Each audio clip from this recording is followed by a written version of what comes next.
Apocryphas did he ever say that he has one next to him? Nowhere. He always speaks about his image. He was created into a body. You cannot see what is invisible. Nothing can see what is invisible. And that's exactly what our Creator is. He is Ruach. He's spirit.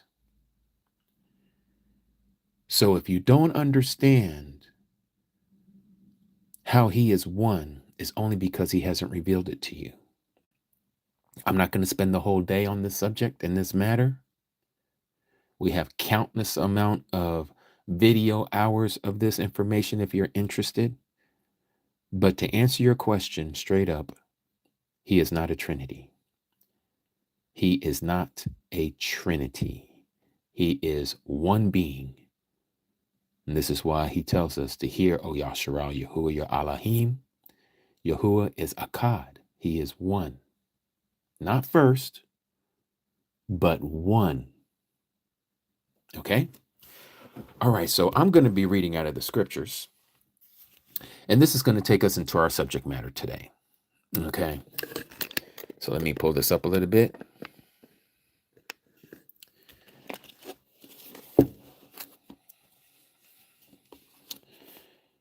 And where is the passage? Oh, here it is.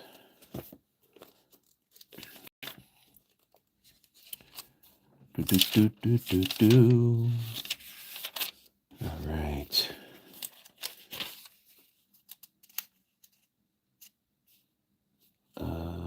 Is it here? 16? I thought it was 16. I did not write it down. I'm just being led by the Ruach. I'm just, I think I went past it. Give me a second, all of you. Is it? Oh, no, it's in Ezekiel. That's what it is. I always be mixing those two up for some reason. All these times, and I do it every time I go back and I say, oh, that's right, it's in Ezekiel.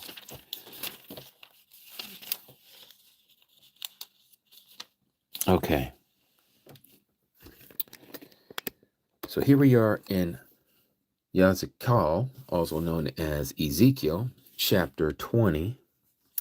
And let me get my pointing pen here.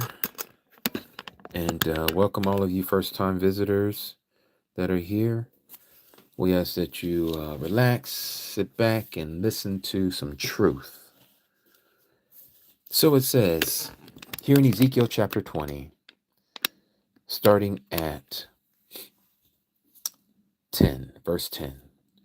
So I took them out of the land of Mitzrayim, out of the land of Egypt, and I brought them into the wilderness, and I gave them my laws, and showed them my right rulings, which if a man does them, he shall live by them. And I ad-libbed here because of them. Because of what? Because of the laws. If a person does the law, or you're attempting to do the law, let me put it that way, because that's what we're all doing. We are doing our best attempt to keep his laws. Then you're going to live. You're going to have eternal life. It's the same thing that the rich young ruler asked the Messiah in Matthew chapter 19. What must I do to inherit everlasting life? And the Messiah told him that you are to keep the commandments. And the young rich ruler said, which one? And he goes down the list of how you're to love your neighbor as yourself. He says, but if you want to be perfect, go sell everything that you have and give to the poor, and you come and follow me. And that's where we're at, you and I. When he says to sell, I want you to think of that, not physically, but to throw away those things that you have inherited, that Egypt has given you. And when you leave all those things, when you go into the wilderness, you can't take those things with you. You got to leave all that stuff behind. You cannot in any way take the things of the world with you into the wilderness. I know there's people, and let's bring this to our modern time and era, which I don't, there's nothing wrong with glamping. I'm sure some of you know what glamping is. You know, people bringing their AC units and they got tents that can actually be AC or heated, all that stuff, right? Nothing wrong with that. But, you know, when they got like plush rugs and they got swivel chairs in there and they got the light ball and all of this other stuff, they're glamping, right? They got literally a bed, okay, a real bed. But I'm bringing all that up to say you can't bring that stuff in the wilderness when that time comes. When he says to flee to the wilderness. One of the things that we've inherited is the calendar. You cannot flee into the wilderness with this pagan calendar, because if you do, you just running out there just to be hiding, but you ain't keeping his laws. Why am I saying that? Because you need to know what day you're on. You need to know what day you are on Yahuah's calendar. There's a reason why he gave us these days when he says stuff like this in the book of Daniel.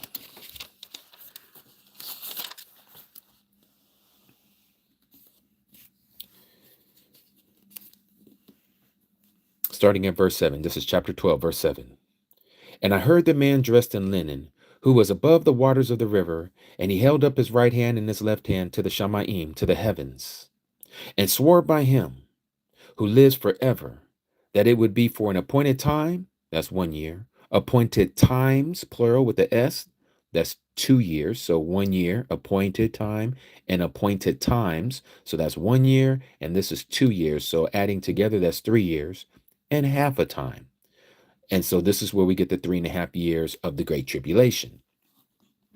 It says, and when they have ended scattering the power of the set apart people, that's you and me, those who are the Kadashim, the set apart ones, the ones that were erroneously called the saints, Christian word, verbiage. We are the Kadashim. We are the set apart ones. They are going to have scattered us. This word scattering is when we're fleeing into the wilderness.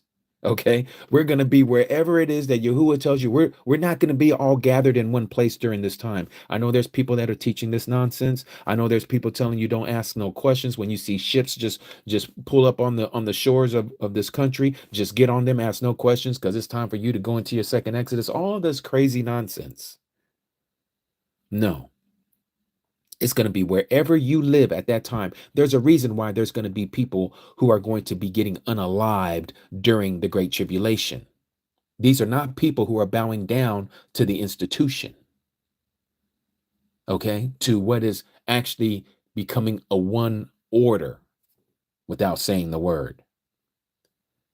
But you know what I'm talking about. So you can't flee into the wilderness with all these pagan rituals that you already have been accustomed to, because it is now ingrained in you. This is why we are doing the things that we're doing. Many of you who have been listening to me for going on 2 years or less than that, it doesn't matter when you came in. The fact of the matter is Yahuah has awoken your eyes to his truth. He's awoken me to his truth. And one of the things that he has put on my heart a couple years ago, 2 years ago when I started this, so I didn't know it was going to be a ministry. I just thought I was just going to share and post on TikTok and on YouTube, but mostly on TikTok. And that would have been it, just to share pretty much what I know and what's been revealed to me. And then all of a sudden, Yahuah has turned it into what it is this day. And I know it's a barak for me, or a barakah for me, and I know it's got to be a barakah for you guys as well, because Yahuah is the one who's opening our eyes. And one of the things that you have to have when it's time to go out and flee into this wilderness is you got to have his calendar. You got to have his calendar. You got to know how to count your days, and you got to know how to find it, to find his days. Because if you don't know how to find his days, and this is just a scenario of what's probably getting ready to happen to a lot of us. When this day comes and it's going to shake, rattle, and roll this earth, when I'm talking about all of that, I'm talking about it's going to be very climatic of what is going to be going on this earth. And I believe, this is just my opinion, and it seems to be getting There's evidence behind it, but again, it's just my opinion that this world war that's coming is going to happen overnight. Now we see things that are ratcheting up a little bit here, a little bit there. This person's not liking this. They can't get and settle into a peace treaty and all this other mess. Something is going to happen and transpire so fast and so quickly. Some people are probably going to be unalived in their sleep because of these weapons of mass destruction, and others are going to be left over. So it doesn't matter for you to think that you're going to prepare yourself to go out into the wilderness with a bug out bag, and you got to get yourself some land, and you got to do this, and you don't know what is going to be waiting for you in the future. What you do have in your power right now is to know his truth, is to be doing his commandments, is to have love for Abba, is to believe that he came down in the flesh as YAHUSHA, and that he gave us the example in the way we were to walk. This is why he told us to follow him if we love him, to keep his commandments. And one of those commandments is to remember the Sabbath. That is a sign between us and him unto all generations who love him, to remember the Shabbat Yaum. And so I'm going to take you guys into my backyard right now. I want you guys to see something. Okay. And before we go down there, let me just finish reading this passage, because again, we are going to be scattered. All right. It says here, and when they have ended scattering the power of the set apart people, the power of the set apart people. What is this power that's going to be scattered? It's the Ruach HaKodesh that dwells in us. It's the Ruach HaKodesh that dwells in us. It says, then all these things, or all these shall be completed. And Daniel said, I heard, but I did not understand. And as I shared this a couple of weeks ago, it wasn't for Daniel to understand. It wasn't for him. It wasn't for him. It was for a certain generation. And so again, he said he did not understand. So I said, my master, what is the latter end, or what is the last things of these matters? What is going to happen?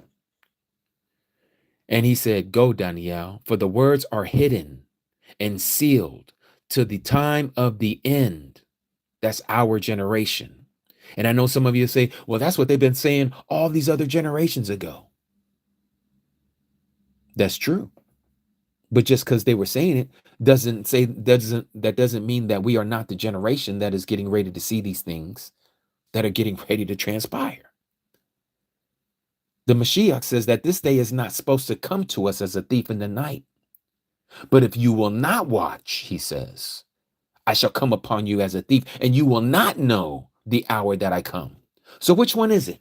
We're not supposed to know, or we are supposed to know? You see, people are getting all this stuff mixed up, talking about how, well, no one knows the day or the hour. Look, when that question was asked to our Messiah, he says, it is not for you to know these matters of the seasons. And he says, no one knows the day or the hour. Not the Malachim and the Shamayim, not the angels in heaven. He says, nor the son of Adam, speaking of himself, but my Father only. Now, a person to say, but see, there it is right there. You just said clearly what the Messiah said, that there's two people. Once again, you don't understand the singularity of our Creator, how he can split himself up. Like I always like to say, and I'm going to share it again, there's 160 plus people in here. Do you think it's impossible for our Creator to talk to all 160 plus of us at the exact same time, manifesting physically in front of you, in your bedroom right now, or wherever you are on this earth, and speak to you verbally, physically? Does that make him 160 plus people? No. It's the one being who was doing this by his spirit, not by flesh and blood. He's able to do these things that is impossible for us to do. So when you say that he's a Trinity, you're messing the thing up. You're messing up everything that you think is the truth. It's not. He is one. But back to where I was going. You have to know his time. Again, go, Daniel, for the words are hidden and sealed to the time of the end. Many shall be cleansed and made white and refined. That right there, my Akis and Akodis, my Mishpachah, my brothers and sisters, my family, it's talking about tribulation. It's talking about cleansing. Many shall be cleansed.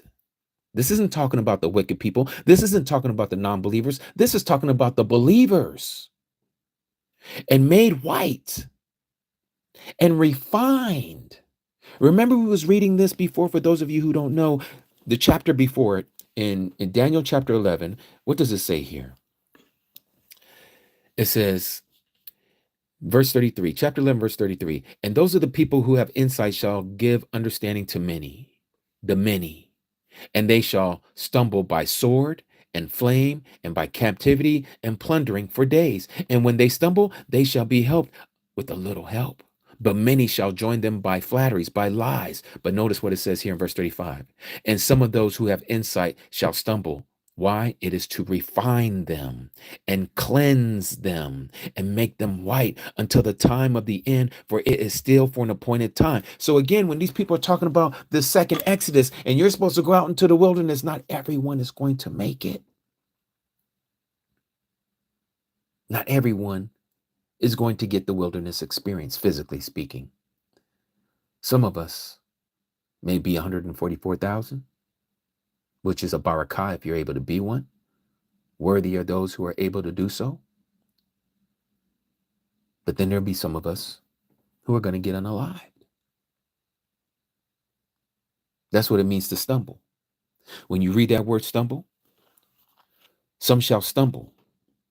This isn't it's not talking about the stumble that we give in or we cause a transgression of the law. No, this is talking about us stumbling as in when you walk and you stumble, you fall. This is allegorical speech. It's talking about you falling to the ground, meaning that you have been unalived. How do we know you've been unalived? Again, some of them are going to be refined. Some of them are going to be cleansed to make them white until the time of the end. But how does this happen? They shall stumble by sword. That's how you get unalived. And by flame, burned at the stake.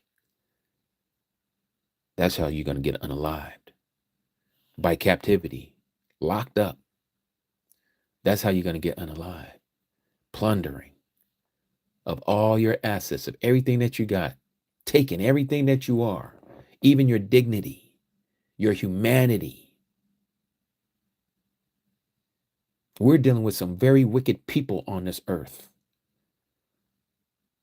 And as I forget the guy's name, the comedian, I'm going to tell you, Carlson or Carl or something like that, George Carlin or George Carl, something like that. You guys know what I'm talking about. But he says, there is a club and you ain't in it. And that is so true. These people are playing by their rules, and their rules don't include us. They want to wipe us out. This is why so many of us are going to get wiped out.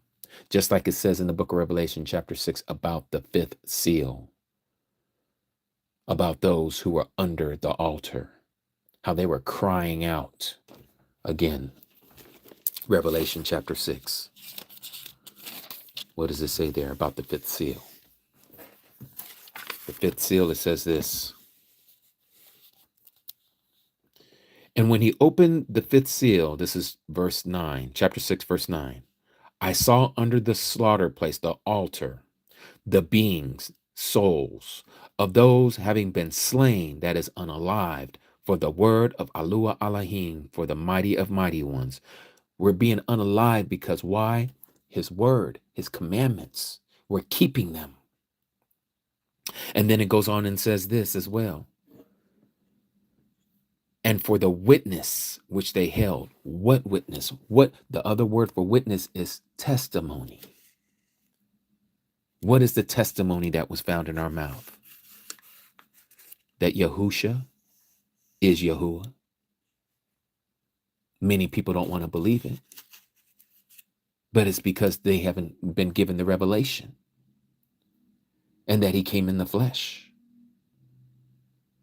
And so we're going to be martyred, many of us, for what we believe in. And they cried. These are the ones who were martyred, who were unalived. Remember, their souls are under the altar. What altar is this? It's up in the heavens. It's not here on the earth.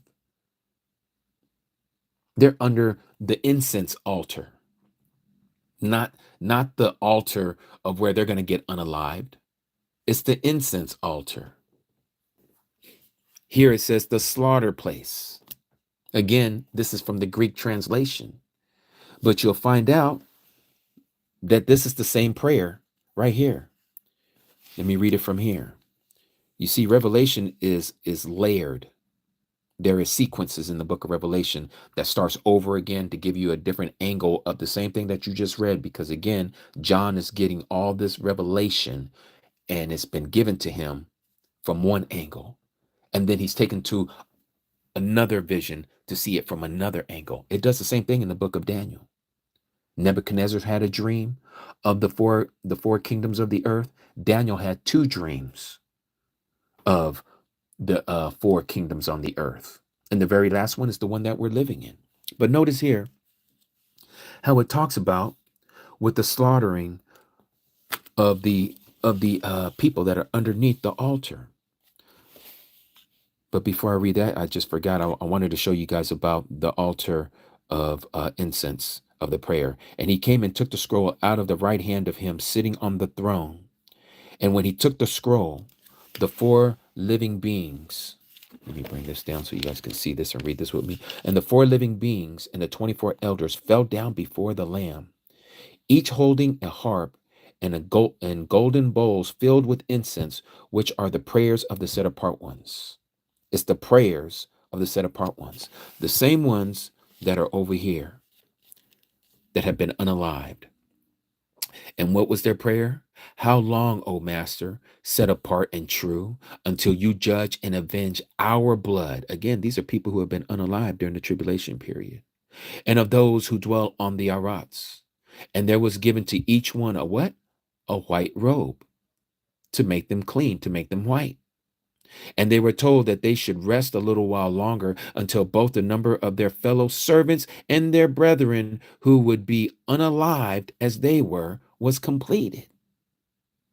Again, this takes us into a whole nother subject matter, which we're not going to talk about today, about life after death. But these people are clearly alive and they're they're praying to the Creator, asking for vengeance. The same people here in Daniel chapter 11. And some of those who have, verse 35, who have insight shall stumble. They shall be unalive, to refine them, to cleanse them, and to make them white until the time of the end. For it is still for an appointed time. Again, the same thing we just read in Revelation chapter 6 about the fifth seal. Until the time of the end. There is an appointed amount of people that are going to be unalived. So not all of us are going to go into the wilderness to be scattered out there. Which is why we're talking about how we're going to have to know how to mark out the days. Because when you're out there, for those of us who get this opportunity, you're going to have to know how to keep Yahuah's calendar. So let me show you. Let's go out here to the back. Follow me. Let me take a sip of my concoction. All right. Okay, let's go over here. Oh, you know what? I forgot. I got to bring my little stand. Where is my stand?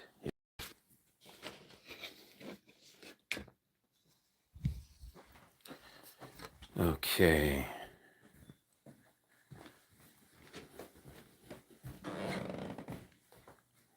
All right.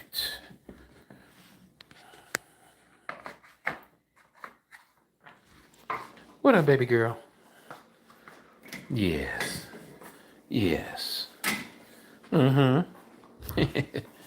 Where's your brother at? He must be outside. Oh, yeah, he's out there basking in the sun. Look, my black pet Onyx, he over there. You can't see him right now, but he's gonna jump up. There he is. Okay, so let me grab this. All right, and I'm gonna explain this, especially for my Codys, so you guys know how to do this. So you're gonna need to get this. Kind of helps you out. You don't have to get this exact one, but get you a power drill.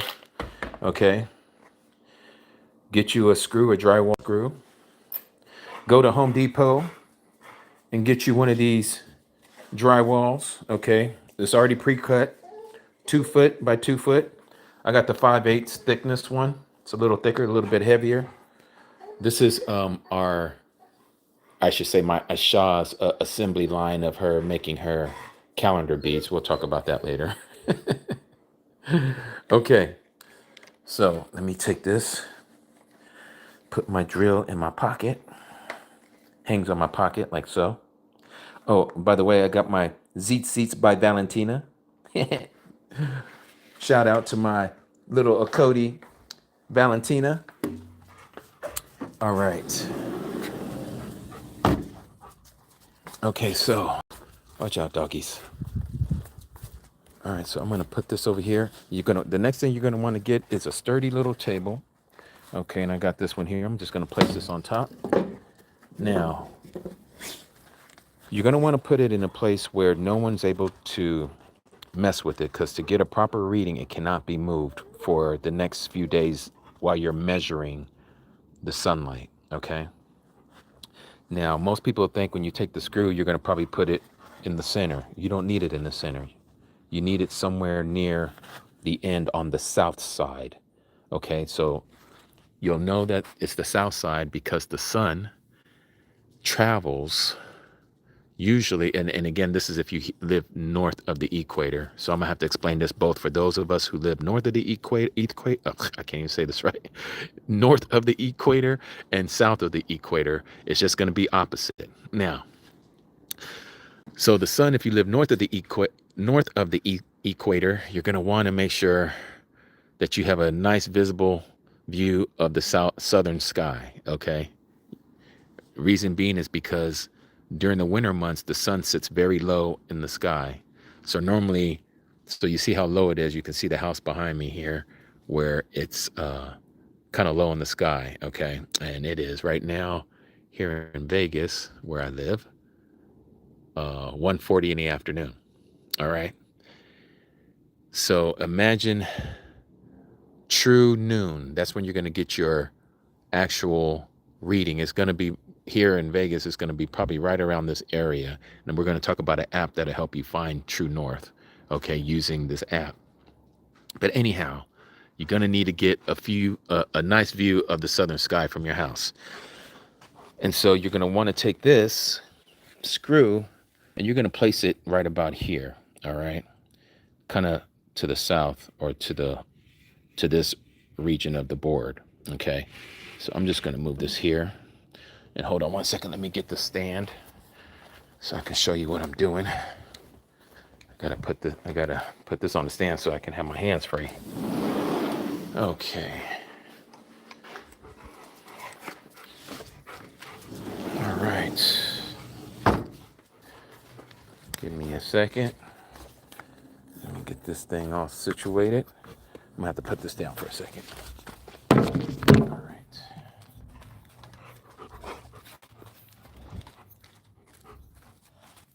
Okay. Put this here. Okay.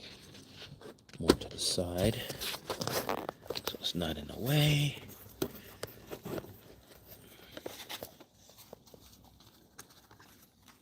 All right, sorry you guys. Okay, here we go. Now, so I think you guys can all see me. Yep, right there. Okay. So now I'm going to take this and I'm going to just go underneath it and drill about there. And that's it. Okay. Now you can see that I just screwed the screw into the drywall. It doesn't have to be exactly straight up and down, but as close as you can get it straight up and down would be best. Now, what you're going to want to do at this point for your reading, and I won't be making a reading today because it's already past noon, but you can see here on the screw, here's the shadow. Now, if I was making a mark for true noon time, I would just take a pencil or a pen, and right at the very top of the pinnacle of that shadow, I would make a dot. Okay, you don't want to make a big dot, you just want to make a dot. Just take you a ink pen and make a dot, or a pencil and make a dot. The next day, you're going to do the same thing at the exact same time. Okay, you're going to make another dot. And now when I say the exact same time, we're not talking about using your clock. You got to go by the sun. You see, we've been conditioned to look at what we call time. But the time that we've been given has been manufactured. It's manufactured time. We want the real time, the natural time, the true time. And the true time, according to Genesis chapter 1, verse 14, 15, and 16, we're to use the sun, the moon, and the stars. Well, the only time that you're supposed to make these markings is with the sun, hence why it's called a sundial, and not a moon dial, and not a star dial. Okay, it is a sundial. I know that might come as a surprise to some of you, but it is the sun that we are to use to mark out our days. And so when you're out in the wilderness, you're going to do the same thing, but with a stick in the ground. You're going to put a stick in the ground to cast a shadow just like this, and you're going to mark it. And you got to make sure that that stick that you put in the ground, nothing touches it at all for those days that you're measuring out the time of these great signs on the earth. And the one that we're talking about today that's coming up is the winter solstice. Okay, but this is how simple it is to do it. And now, hopefully, Yahuah willing, I am going to make a mark tomorrow, and I will be coming on early, but it won't be on YouTube. It will be on TikTok. And that's just for the marking, okay? Because that's going to be before I come on at 1. So I'm doing that on TikTok. It's going to be 12 something here in Vegas when I do that mark. And I won't be on too long. And then we'll go to our normal slot on YouTube at 1 o'clock Pacific Standard Time for our Shabbat study. But this is how you do this, and it's that simple. Okay, and this is what I was telling one of the Akis. You know, this is something that a child is able to do, to watch and see how the sun moves across the sky. Now, let me share this while we're out here before we go back up. This shadow, what you're going to find out is it's going to get longer by the day until the winter solstice. The very next day, it's going to start going back. So tomorrow, this shadow is going to be a little longer, and the day after that, it's going to be a little longer, and the day after that, it's going to be a little longer until it gets to the winter solstice. The day of the winter solstice, that will be the longest shadow from this nail that I put into this drywall.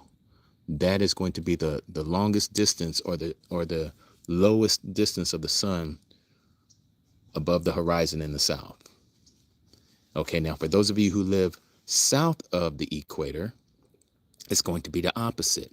You're going to have the shortest shadow of the day. On what we call the winter solstice, it's going to be the summer solstice down below the equator. That's going to be your shortest, your shortest shadow. So you're able to do the same thing. Ours is to get the longest shadow, and yours is to get the shortest shadow. After that, it's going to start getting longer because the sun is now coming back up towards the equator, which is going to bring us to the spring equinox, which is the beginning of the year. Okay? So it's that simple. Let's see what people have to say here.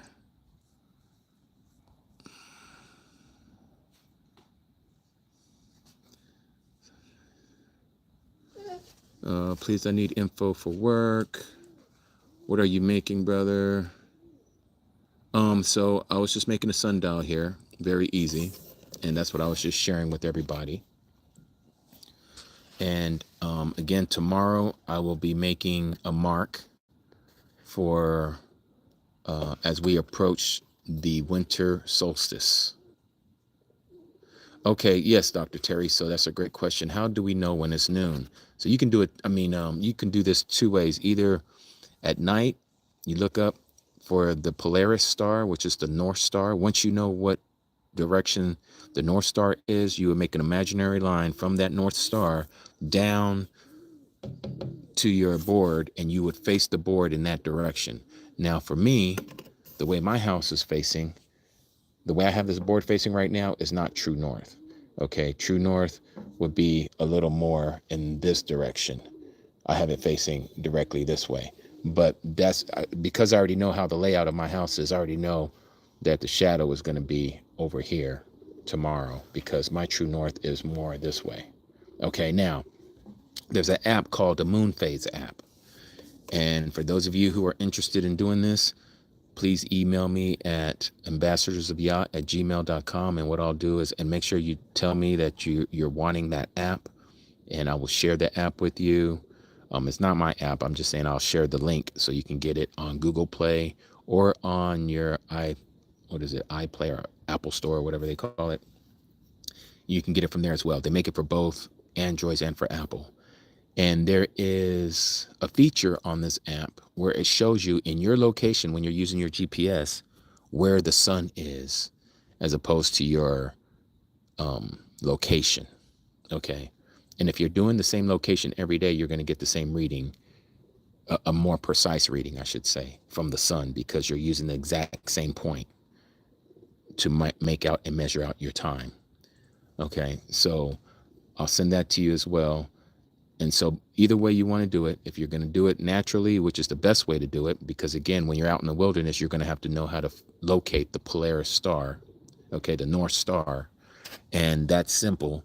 You guys are going to have to do your own homework to find out where the Polaris star is in your location. It's going to be north. I can give you that hint. But all jokes aside, you need to know the location of Polaris. You need to start looking up at the night sky so you can kind of get an understanding, a visual of how the night looks. And you need to do it more than just once throughout the year. You know, you need to go out there and look at the sky at night and see the stars that are visible at certain times of the seasons that you don't see. But the one thing that you'll always see is the North Star. It's the only light in the luminaries up there in the sky underneath the firmament that's always in the same location, no matter what the season is.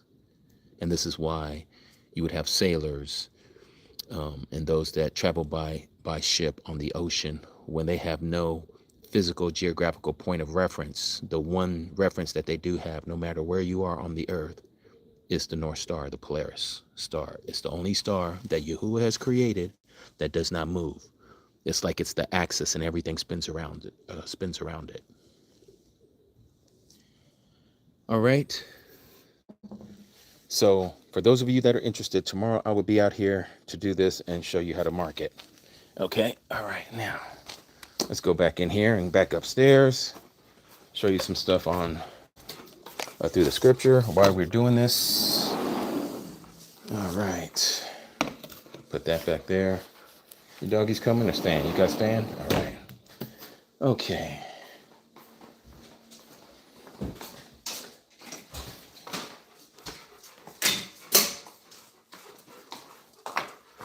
Alrighty.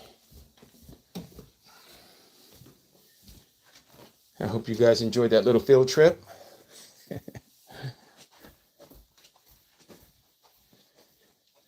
All right. Let me take this stand here. Okay. Put this over here.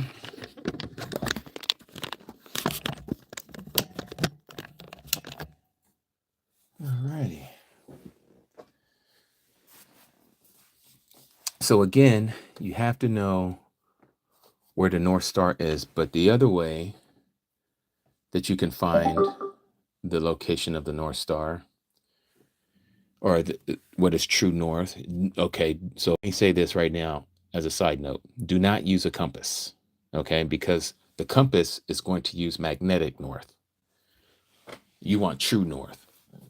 There's a difference. And depending on where you live, the degrees could be varying from what true north is to what magnetic north is. So don't use a compass, okay? Because if you use a compass, your reading's going to be all off. All right, because you're not getting the moment when the sun is either at its highest point or its lowest point. And like I was sharing earlier, we want the lowest point, okay? We don't want the highest point, because that would be the summertime, but that would be for people who are living south of the equator. So let me show you another one of these. I need to show you an illustration of the calendar. All right. So let's see here.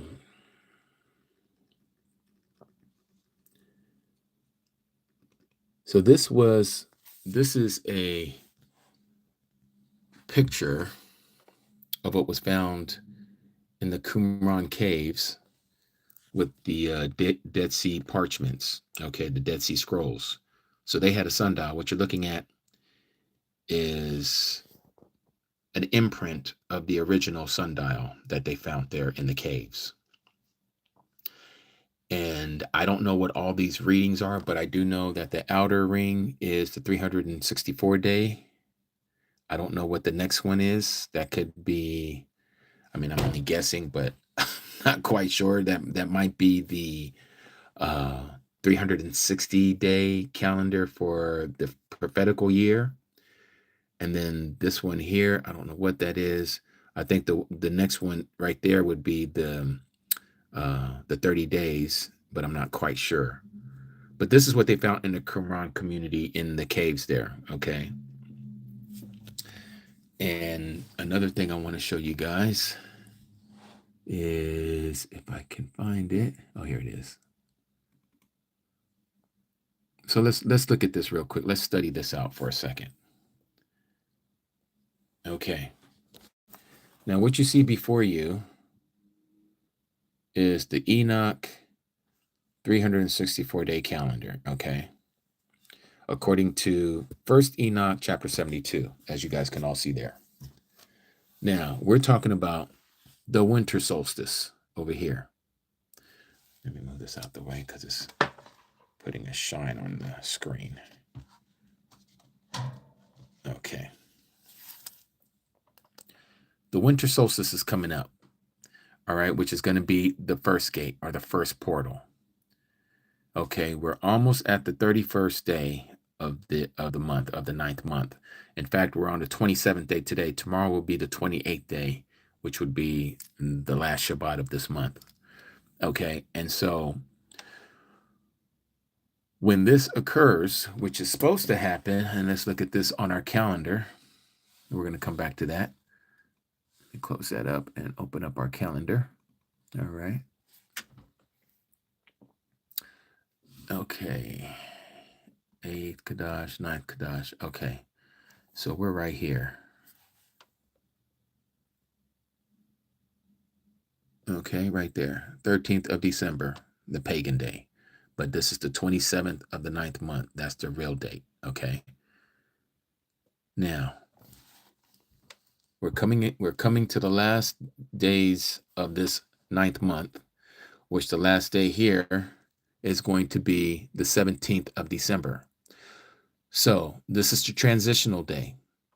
This is where it's going to happen. On the 17th should be the shortest day of the year north of the equator and the longest day of the year south of the equator, for those of you who live like in South Africa and New Zealand and Australia. Okay. Now, there's a possibility that it can also happen on the 18th of December. Okay, this is the head of the month, the first day of the 10th month. So between these 2 days, the 17th and the 18th, we are going to be marking out for our winter solstice. Now, again, it should be right here. The 17th of December should be the date. So we have, what's today? The 13th. And the 17th is 4 days. So we got 4 days until we go into this transitional day. So wherever you live, I want you guys, if you're able to do it, and again, hopefully you have, no overcast skies or anything like that, and you're able to, or even if you have an overcast sky and it's just thin cirrus clouds, you'll still get a reading because you can see, as long as you can see a shadow, that's what you need, is the shadow, okay? All right, so this would be the day. Now, December 17th. Now, the reason for all of this, again, is because of what we're told in Jubilees. Let's go to the book of Jubilees, which has become one of my favorite books. So I'm going to be reading this out of the Complete Apocrypha. Jubilees chapter 2. Okay.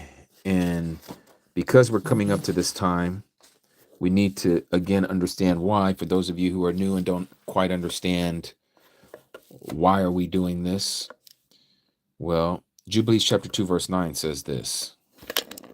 In fact, we'll start at verse 8 and then read verse 9. Okay. And it reads, "And on the fourth day, he," meaning Yahuah, "created the sun, the moon, and the stars, and set them in the firmament of the Shama of the heaven, to give light upon all the Arats on the earth, and to rule over the Yaum, the day, and the Layla, that is the night, and divide the light from the darkness." Okay, this is the fourth day of creation. This is what we just read. This is the same thing as what you would read in Genesis chapter 1, verses 14, 15, and 16.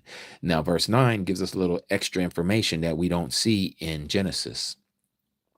"And Yahuah Elohim appointed the sun to be a great sign." Notice the word great sign.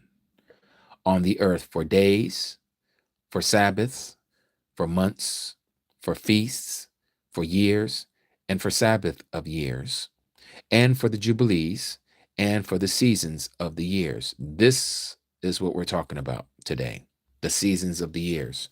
One of the seasons that's getting ready to happen is winter. Some of you, it probably feels like winter already with all the snow and the cold, frigid temperatures, but the sun and its location is what determines when we become or when we enter into a certain season. Hence why it's called a transitional day or intercalary days.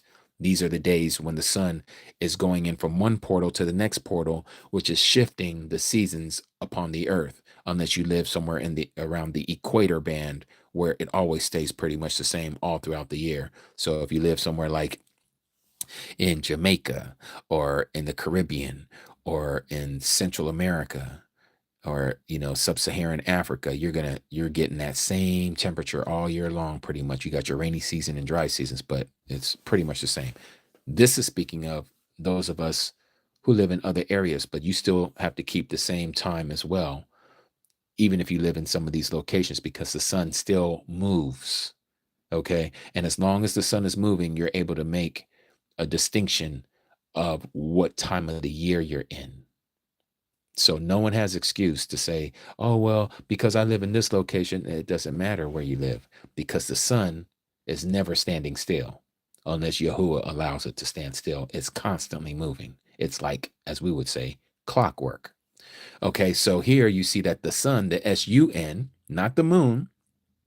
Again, this is in Jubilees chapter 2, verse 9. Even for those of you who will not accept Jubilees as being a canonical book, let's put it this way. Before the sticky hands of the Catholics got a hold of the book of Jubilees, it was accepted with the early believers, okay? Not early Christians, because the early Christians, there was no such thing as early Christians. Even though they used the word Christian for the first believers, they didn't call themselves that, nor did they know to identify themselves as Christians in their language. No one was going around calling them Christians. This is all a terminology that has been given to us by the translators of our script and has become a modern understanding of. They were first called Christians in Antioch. They were first known as Messianists. Okay. They were followers of the Messiah. All right.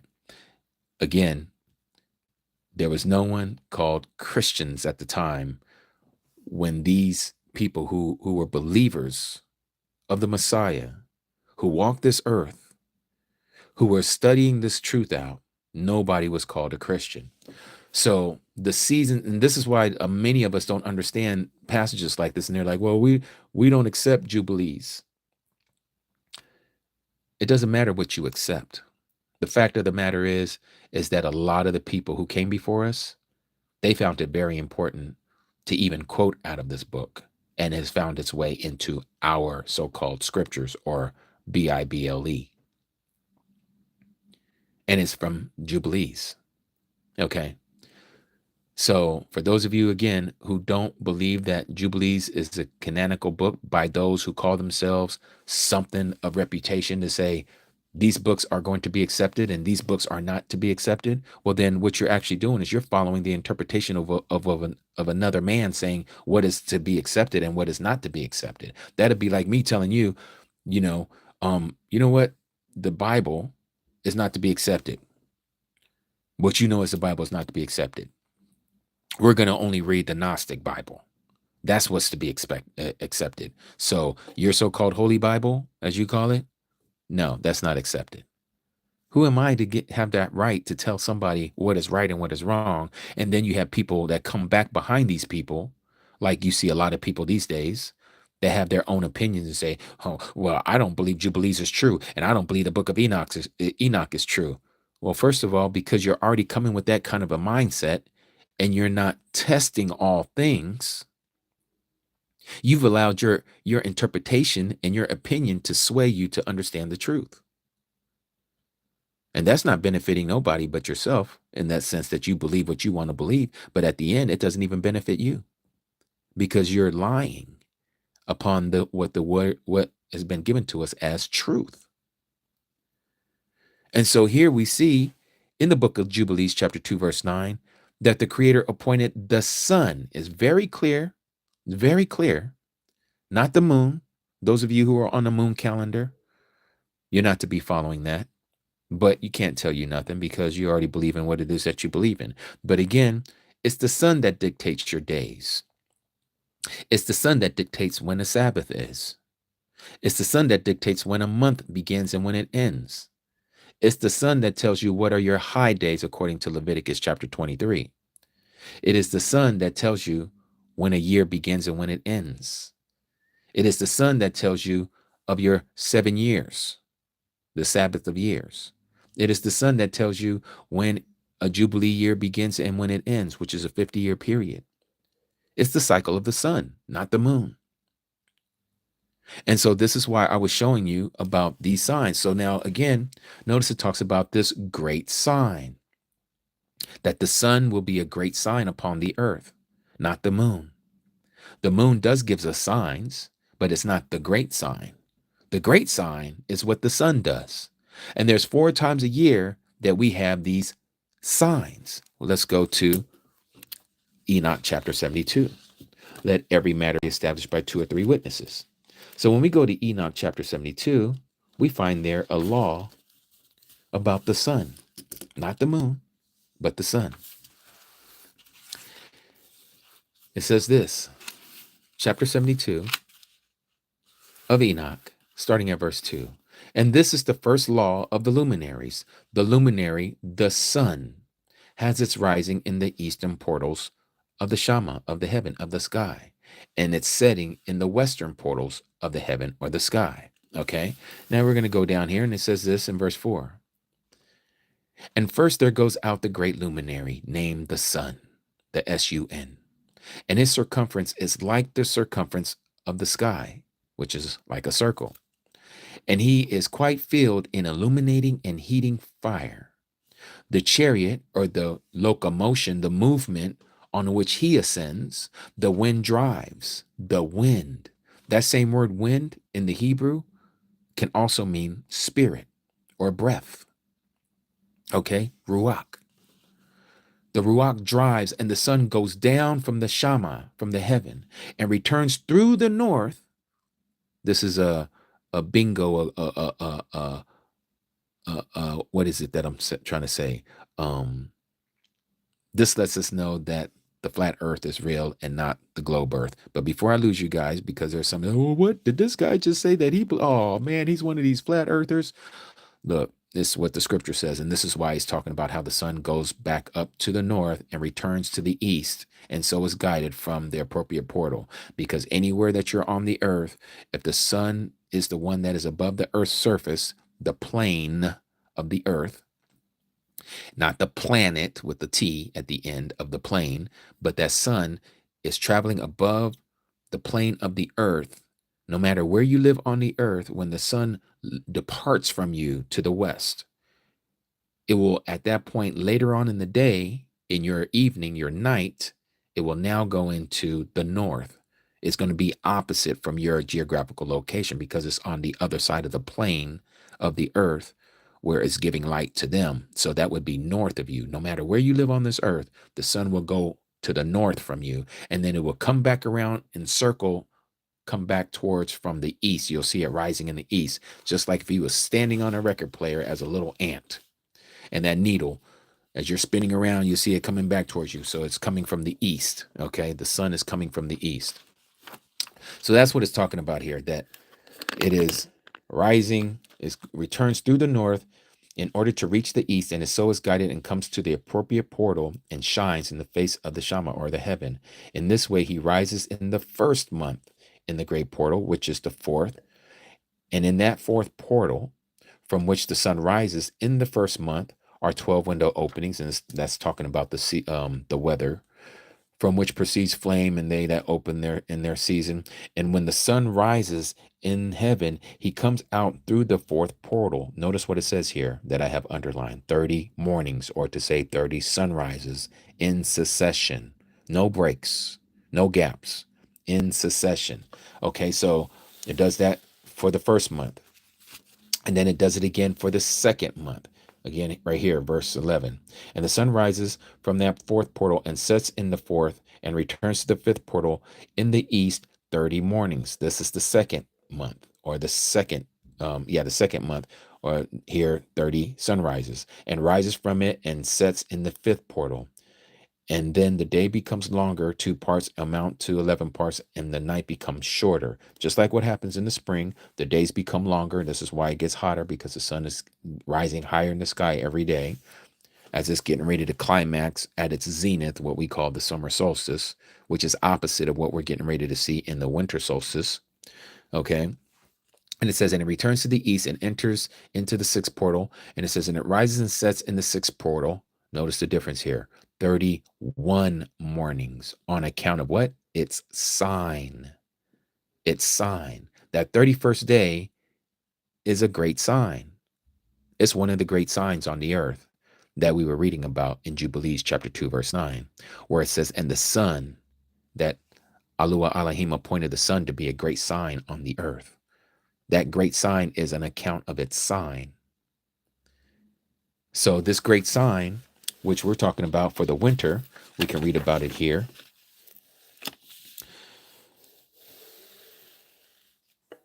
And the sun rises in the day from the second portal and sets in the west in the second portal and returns to the east into the first portal for 31 mornings and sets in the first portal in the west of the Shama, or the heaven. So this right here is the winter solstice, as I put here in my margin as a note to remind myself. So here it again, 31 sunrises. That's what we were talking about here when I was showing you here on our calendar, the 31st day. That's the 31st sunrise of the third month. Okay. That would be what we consider the winter solstice. And so I wanted to share that with you all, that I'm going to be doing that for the next few days. And I'm going to see if I can get one of our Akis to also do this as well, to help out with this reading. And I hope some of you will do this with us so that you know how to do it for yourself, and see that if you got the same reading. And again, your table, or whatever you're going to put your reading from, where you're going to make your points and all that stuff as the sun across the sky, You got to make sure that thing is stationary. It cannot move, or your reading is going to be thrown off. It's very sensitive. Okay. Very sensitive. And so this also brings us to, let me show you this calendar bead here. And no, this is not prayer beads, like someone said before. I don't know why somebody would even say that, but it's because they be hating on stuff just to be hating. But anyhow, and then you got some people that like to call it dream catchers, which I don't see why that either, but whatever. People got nice imaginations. So I got this backwards. It should be this way. Now, one of the reasons why we use these calendar beads is because it helps us with the numbering of our days. Okay. Once I get this thing flat, I got it all. Okay, there we go. And we are here in the 9th month. These 3 dots up here, that separates the seasons. Okay. We're getting ready to go into the winter months, which is these 3 months here. You see where I have my tie off, my tie down here. And this is the gold. All the gold beads here are Sabbath days. So tomorrow's Shabbat. Okay, so I would loosen up this noose and put it over here. But you see here the separation of these 3 beads up at the top. And that's just to separate the beads, just for quick reference for your eyes, so you can see what season we're in. Okay, so right now we're in the fall season, even though I know some places it don't feel like fall. And then we go into the first day of the 10th month. Okay.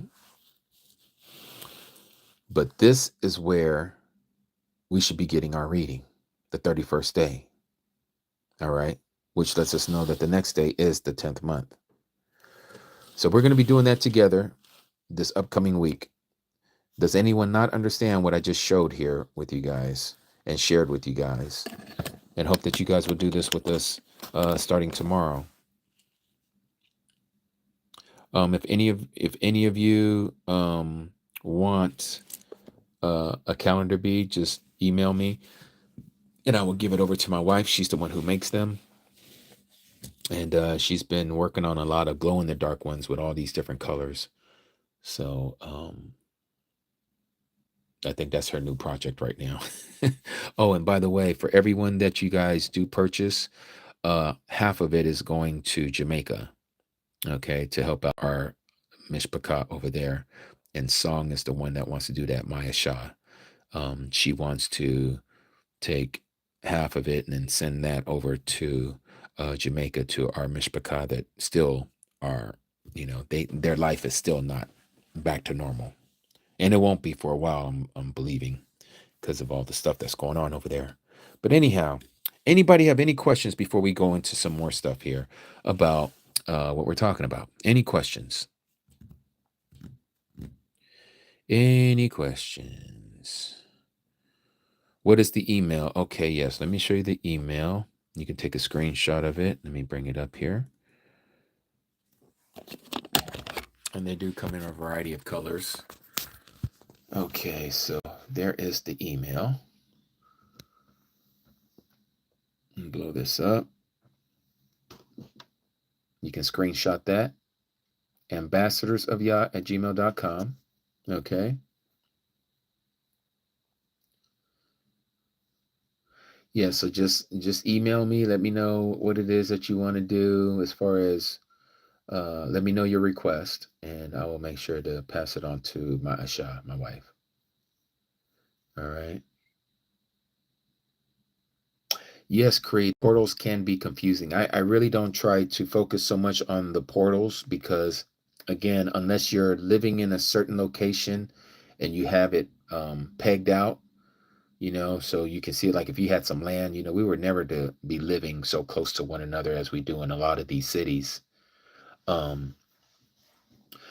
if you had some space, you would be able to mark out the portals on your property as the sun rises and sets, if you had some space. Okay, so today is not the Sabbath. No, Karen McGee, it is not the Sabbath today. And I'm going to tell you why, Karen, and that's a great question.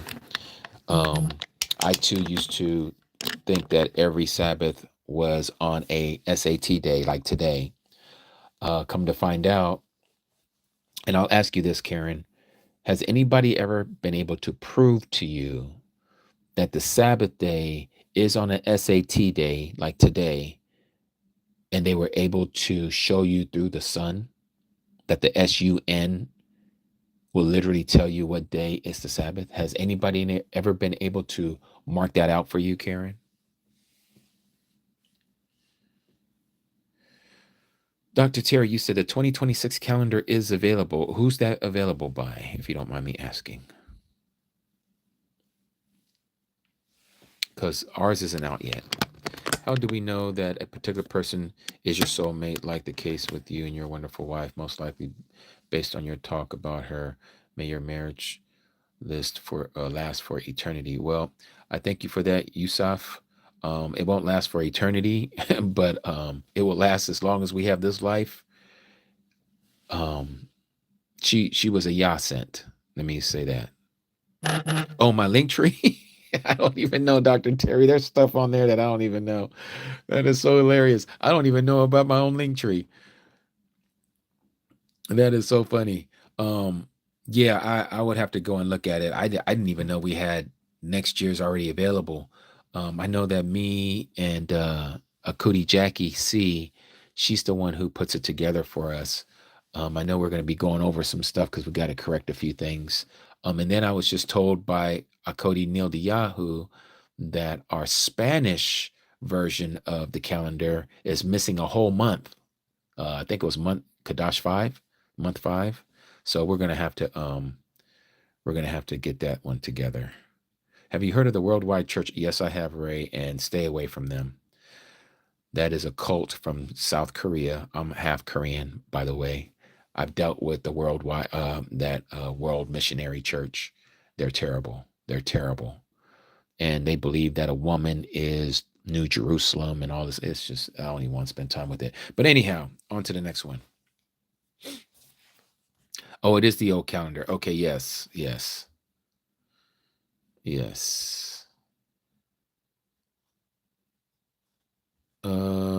So Karen, you never did answer my question. Has anyone ever showed you, if you're still here? Oh, I see. Okay, I missed what you said, but we'll send for a calendar. Okay, yes, Karen. What I was going to say was, so every SAT day is not Sabbath. Okay, the Sabbath, as we just read in Jubilees chapter 2, verse 9, it says that our Creator appointed the sun, the SUN, to appoint for our days and our Sabbaths and our months and our feast days, and for our 7-year periods and our 50-year periods and our seasons of the years. So if someone cannot show you using the sun, the SUN, starting from the spring equinox, marking out the days, which is 4 days later from the spring equinox, that would be your first Sabbath of the year. Okay. Now you have people who will say that they're using the sun, but they're not literally using the sun, because they're going to move the day of the first day of the year because they always want their Sabbath to be on a SAT day. And that is not the instructions that was given to Enoch, to Masha, also known as Moses, in the book of Jubilees, and the people who lived in the Qumran community, in the Qumran caves over there by the Dead Sea, where we get the Dead Sea Scrolls. They too, in their writings, didn't do it that way. They didn't shift the first day of the year. Whatever day of the year that the sun had its straight line shadow for the spring equinox, that day was the first day of the year. And it would be from that day, for the fourth day of that first month would be the first Sabbath of the year. And that's in their writings. And it lines up with everything else that we're seeing, why it is to be done that way. So you know when the Sabbath is, because the sun, moon, and the stars were created on the fourth day. And so the first day of the year is always going to be on the fourth day of the week on Yah's calendar, not the fourth day of the week of the Gregorian calendar. And that's what you have people doing by marking out Wednesday as the fourth day of the week on their Gregorian calendar count. And then 3 days later, from the fourth day of the week, you have your Sabbath, which would be a SAT day. Okay. But again, they're shifting the first day of the year because they want it to always land. They want their Sabbath to always land on an SAT day. And that's just erroneous. That's not in scripture. And that's not in the Dead Sea Scrolls. That's not in Jubilees. That's not in the book of Enoch either.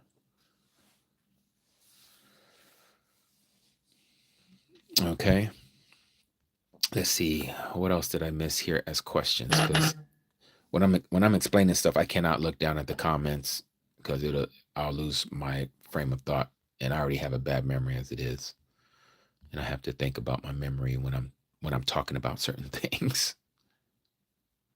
Do you celebrate the Feast of Dedication? I do not. I do not personally. No. And there's people that say, well, the Messiah celebrated the Feast of Lights or the Feast of Hanukkah. No, we're not told that. They're reading into it, but it doesn't say it.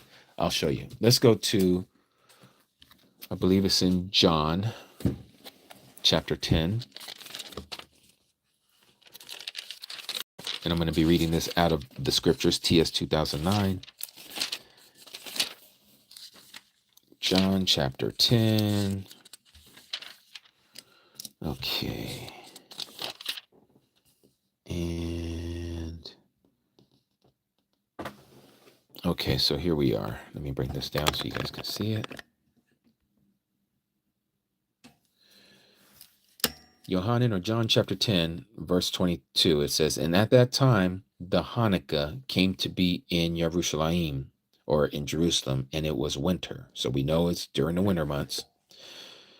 And YAHUSHA was walking in the set-apart place in the porch of Sholomah. That's all it says, that YAHUSHA was walking in the set-apart place in the porch of Solomon, okay, which is the front part, the porch, just like you have a porch in front of your house. There was a porch in front of the temple, and that's where the Messiah was, okay? But it doesn't say anything about him celebrating it. He was just there. Just because one is there doesn't mean that they're celebrating. It'd be like me going over to my cousin's house and it was Christmas. That doesn't mean that I was over there celebrating Christmas because I'm over at my cousin's house on Christmas Day, because I know I don't celebrate that. But that doesn't mean because I was there that I'm celebrating that. I might have been there just to be there, you know, or dropping off something or whatever. But I'm just saying, just using that as an analogy. Okay. Let's see. Does the World Last Chance calendar app follow the proper Sabbath days? No, it doesn't, Blue Ridge. And I have their calendar right here. Let me show you. Okay, this is their calendar. They follow what they call the lunar solar calendar, but it's actually a lunar calendar. I don't know why they even put solar on it, but it's actually a lunar calendar because it's based on the phases of the moon. It has nothing to do with the sun. So here you see, this is their calendar. I got this off of their website. And you see there where it says New Moon Day. Okay, so they follow the moon, the sliver of the moon. They call that the first day. And then they start counting the days from the second day of the moon cycle. Let's see here. Working on Shabbat was, oh, I didn't. Who asked that question, Aki? Oh, I didn't see it. Let me see. I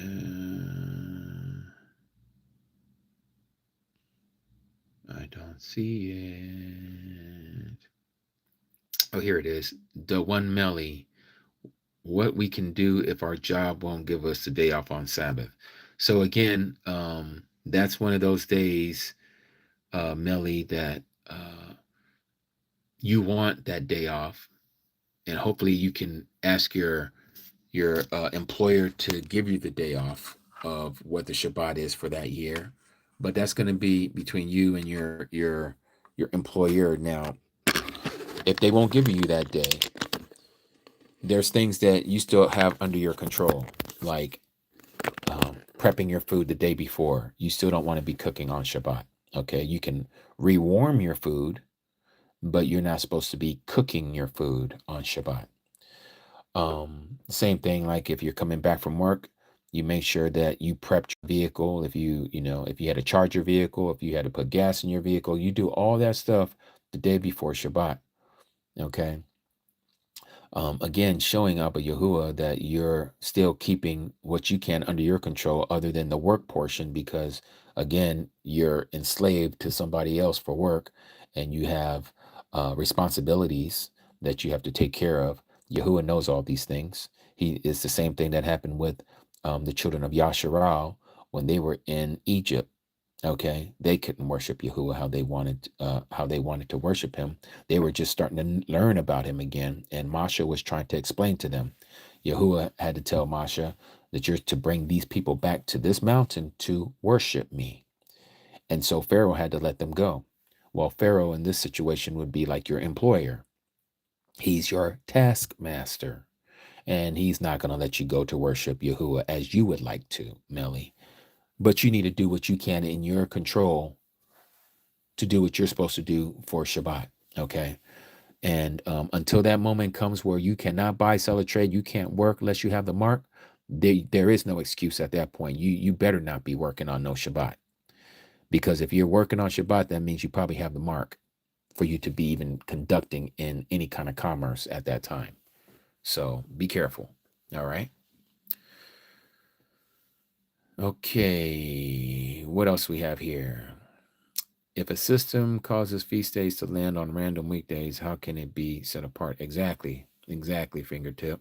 Nice to see you here, Hawk Brandon. What if someone rationalized the mark? Oh, yeah, well, they're only rationalizing it into their own mind. They've been given over to a debased or a reprobate mind to not understand the difference, because the scripture is very clear about anyone who takes the mark, what is going to happen to that individual. So, a person can rationalize it all they want. It's not going to change it. Can you leave your home during Shabbat? Yes, Jeremiah, you can leave your home, but you shouldn't be going to travel. Okay. You shouldn't be on the road traveling on Shabbat. You should be resting wherever you're at. But if, say, I'm going to somebody else's home on a Shabbat, I can do that. But you're not supposed to be carrying anything heavy from house to house on the Shabbat. And you definitely don't want to be spending money or doing anything like that. Melly, you work from home. Well, I would say speak to your employer and see if they'll give you that day off. And it's the same thing with all your high days. Leviticus chapter 23. You got to let your employer know these are my days off. And if they won't give you those days off, call in sick. It's better to obey Yahuwah than to obey man. Call in sick. That's what I would do. I would call in sick and be like, you won't give me the day off? Okay, well, I'm calling in sick. And it'd just be that way. Because I'd rather be serving what Yahuwah's telling me to do. And somebody said, well, you're lying. Well, guess what? Abraham lied about Sarah not being his wife either, but it was for a righteous cause. And what is a more righteous cause than for you to be on the appointed time of Yahuwah? So you're going to say, oh man, you can't lie to your employer. Now I'm going to lie to him if he's not going to let me, or she's not going to let me have that day off. And it's an appointed time before Yahuwah. I'm going to do it. And again, that is not a transgression of the law to tell your employer one thing and you having to do it for Yahuwah. There's a reason and a purpose for that. The 10 Commandments does not talk about you shall not lie. It says that you should not bear false witness against your neighbor. Okay, very specific. Very specific.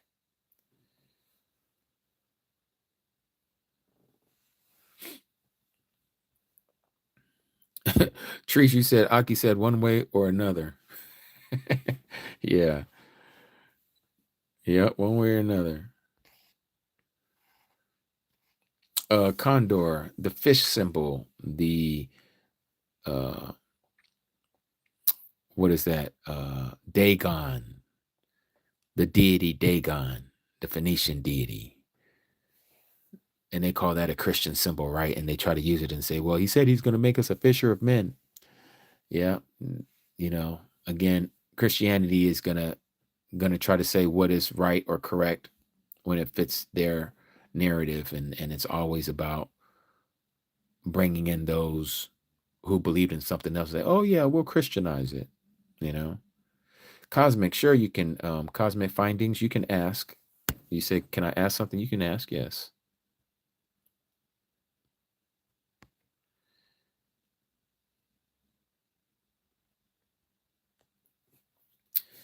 Melly, if you call every Monday off, they will fire you. Yeah, well, that's what I'm saying. So go to your employer and ask for Monday off and let them know you'll work on a SAT or SUN day, you know.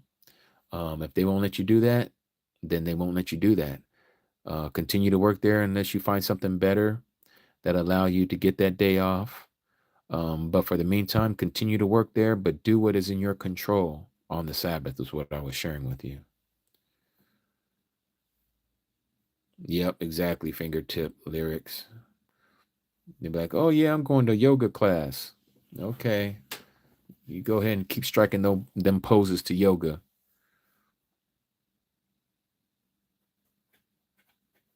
That's right. That's right, Treese. I just went outside and the stars are seriously twinkling this evening. Oh, that's beautiful, Sandra. Beverly, which day is the Sabbath? Right now, the Sabbath is going to be tomorrow. It will be like that until the spring equinox, which is a couple months away. And then it is going to be on what is called the pagan day, MON day, or the moon day, lunar day. Looks like all these ex-gens, pastors are bearing false witness to their neighbors, telling them they can be saved through the name of the false Messiah name. Yep, that's right, all Torah, 100%.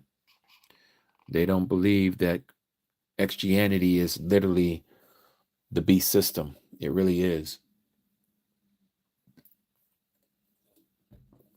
That revelation, a full revelation of that was given to me probably about a year ago.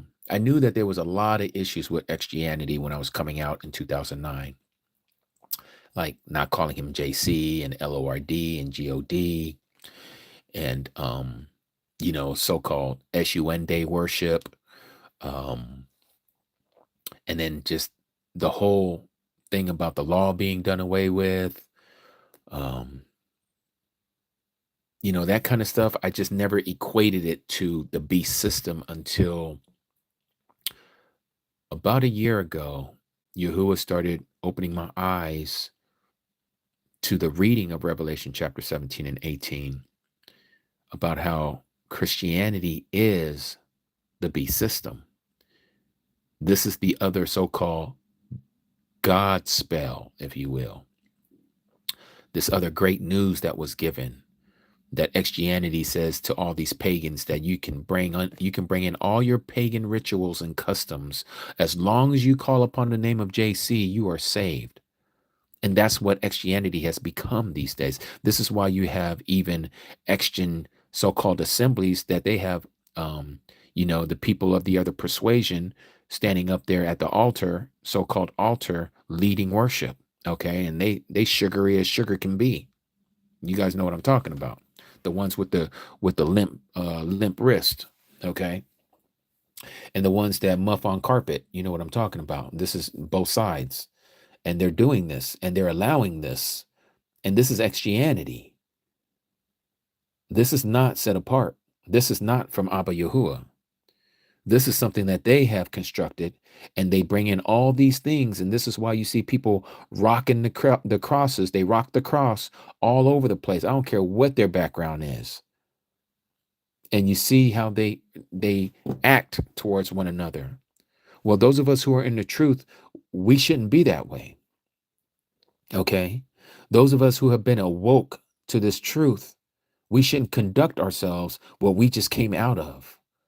There should be truly a set apart standard from what has been taught in Christianity, because Christianity has given us all the excuses why you can do whatever you want to do and be whatever you want to be as long as you call upon JC. And that is not what he taught. That is blasphemous doctrine. It's blasphemous. How do you know already that the Sabbath will be on next year? So, because if you understand that the sun has a cycle, and again, the sun, it's like clockwork. Literally, it's clockwork. Okay, when Yahuah created the sun, he created it as this timepiece for us here underneath heaven, and it's a sure witness. It does not hesitate. Okay, it goes by the commandment of Yahuah. And so we already know that next year is going to be when the spring equinox happens, and this is why we're going to mark it out to be for certain. Okay, we're going to mark it out from that spring equinox, and 3 days later from the spring equinox is going to be our first Sabbath. That'll be the 4th day of the first month. Okay, the first day of the 4th month. And so let me show you guys this. Where is my DEC scrolls? Okay, so let me show you this. Where is it here? Okay. So here is Michelle. Great to see you here, Cody. Okay, so this is also known as the Complete DEC Scrolls in English. This is available on Amazon by Giza Vermes. He's the one who translated it. Okay, he has some other covers. They don't all look like this, but it's gonna have the same translation. He's not the only one who translates. There's some other ones who translate. I just happen to like his, and there's some other information I have to get also that they're finding out with the Dead Sea Scrolls. There used to be a Cody that used to study with us. Her name is Catherine, and she was really into studying the calendar. Sometimes people kind of get a little too much into the calendar studies, and they don't have a balance in having the count. So you need to have a variety of things, just not one thing dogmatically. But anyways, she really looked into the calendar, and one of the things that she brought to my attention, and I have to look it up, dig it out of my emails, but she found one of the newer translations of another fragment that had been translated that's not in this book, and it also gives important information about the timing of the year. But let me show you what I do have here. Okay, and so again, reading this out of this Dead Sea Scrolls translation, I have it earmarked here. Let me go to it. And I think it's the next page. Oh no, is it? Yes. So let's go down here. Notice what it says here. And this one is fragment number 4, Q320. It says, on the 4th day in the week, in the first month of the first year. So this right here, on the 4th day in the week, in the first month of the first year. This 4th day of the week, this would be the spring equinox here. They don't use the word spring equinox, but that's what this passage would be here that is talking about. Okay, the 4th day in the week. And just like on our calendar, let me show you here. Let me pull it up here and show you. So let me blow this back down. And okay, so here you see it. Let me blow it up. This is the first year, this month, Kadash 1, Kadash meaning month. Okay, and the 4th day, this is the the 4th day of the week. This is the first day of the year. This would be the spring equinox. Okay, Yaum 4 is the 4th day. Okay, same thing here. On the 4th day in the week. This is the 4th day in the week. That's the first day of the first month. Okay, that's it right there. Now, let me show you another one.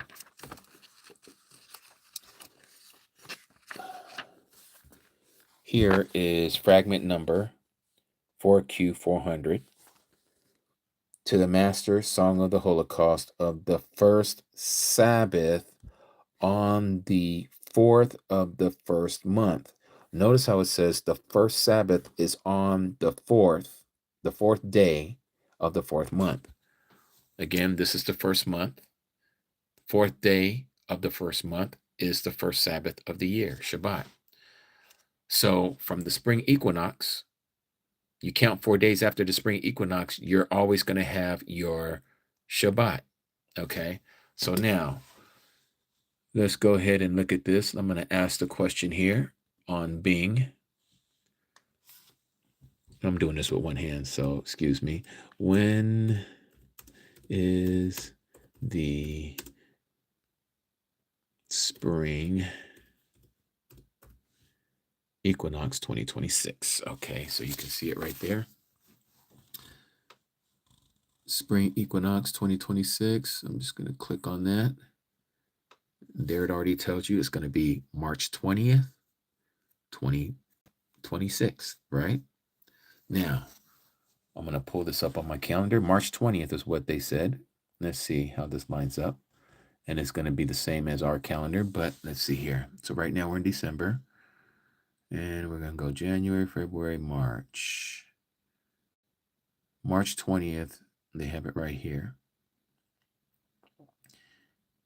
And so that'll be first, second, third, fourth day. You see that? If this is the first day right here, that's the first day of the year, second day of the year, third day of the year, fourth day of the year. On the pagan day, it's going to fall on Monday. So the Shabbat is going to fall on MON day. Okay? This is how we know using the sun, SUN, that our next year, the Shabbat is going to fall on a pagan MON day. So that you see that. It's very clear. All right? So again, just using what we see here, which also falls in line, is the fact of the matter is that the spring equinox is what dictates our true calendar, but they don't follow it. The Gregorian calendar says the beginning of the year is January 1st. This is why it's totally off. And if you're using this to mark out your calendar or any prophetical events in end time eschatology, this you cannot use the Gregorian calendar. You can't use the Gregorian calendar for nothing but Roman things, because we live in a Roman society. Okay, but if you're following Yahuah's calendar using the sun as the great sign on the earth, the spring equinox being the first great sign of the year, is going to happen on March 20th. 4 days after March 20th, which is what I just showed you here, March 20th, that's the first day of the year. 4 days later, 1, 2, 3, 4, that's your first Sabbath of the year. It falls on their MON day, their moon day. Okay. Right now, it's here. It's on SUN day. So tomorrow is our Sabbath until the spring equinox, where it shifts to the MON day. All right. So I hope that makes sense to you all. And again, I'm showing you books that are older than all of us of what it says here. And they know from carbon dating, some of this stuff is like 300 years before the Messiah came in the flesh. Some of these parchments are that old. And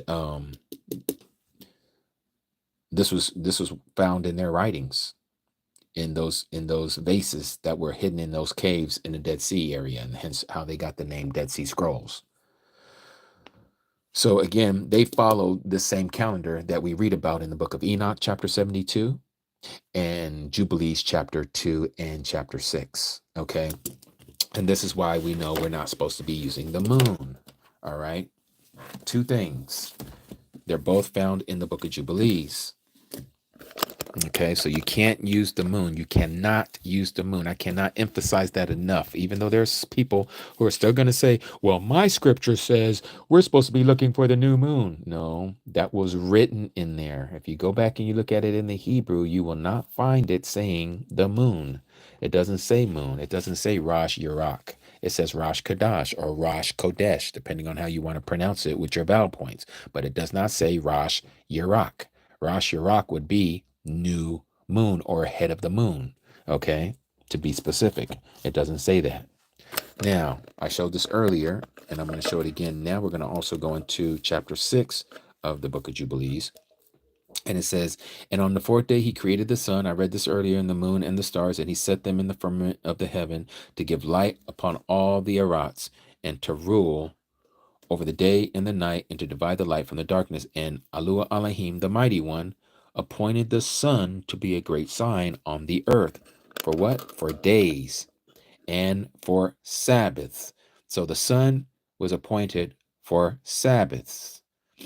This is why I keep asking the question, can anyone, those of you who like to follow SAT day as your Shabbat day, can you connect it to the SUN, to the sun, and show us how you connect it to the SUN? Because I just showed you how we connected it to the sun from the Dead Sea Scroll parchments, and using our calendar and using what it says about when the spring equinox is, and 4 days later is your Sabbath.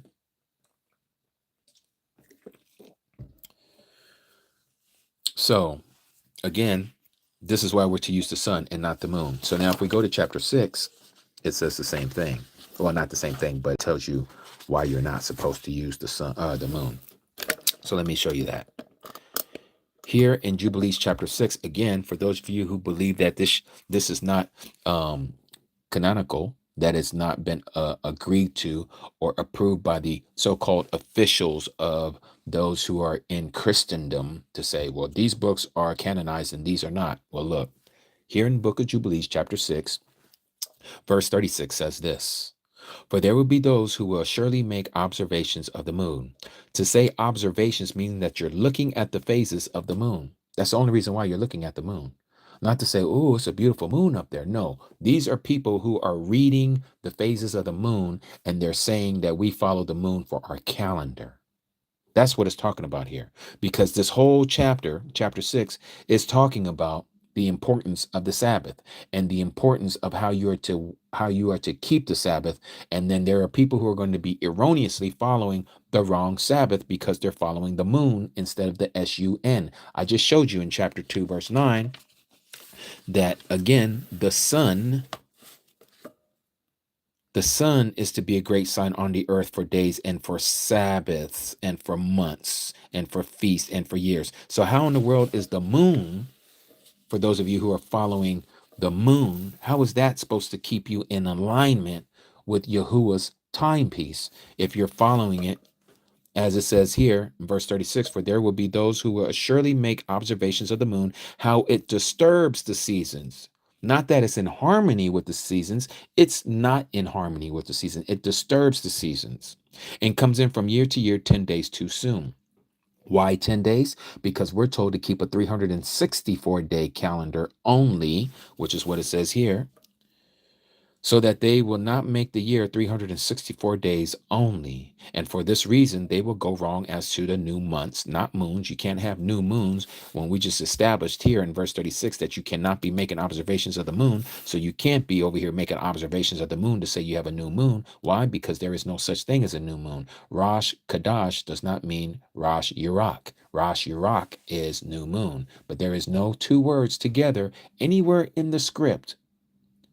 What we call the scriptures, do you ever see those two words together? You will not see Rosh and Yurak together. Rosh meaning head or new, and Yurak meaning moon. You don't see those two words together anywhere in the Hebrew script.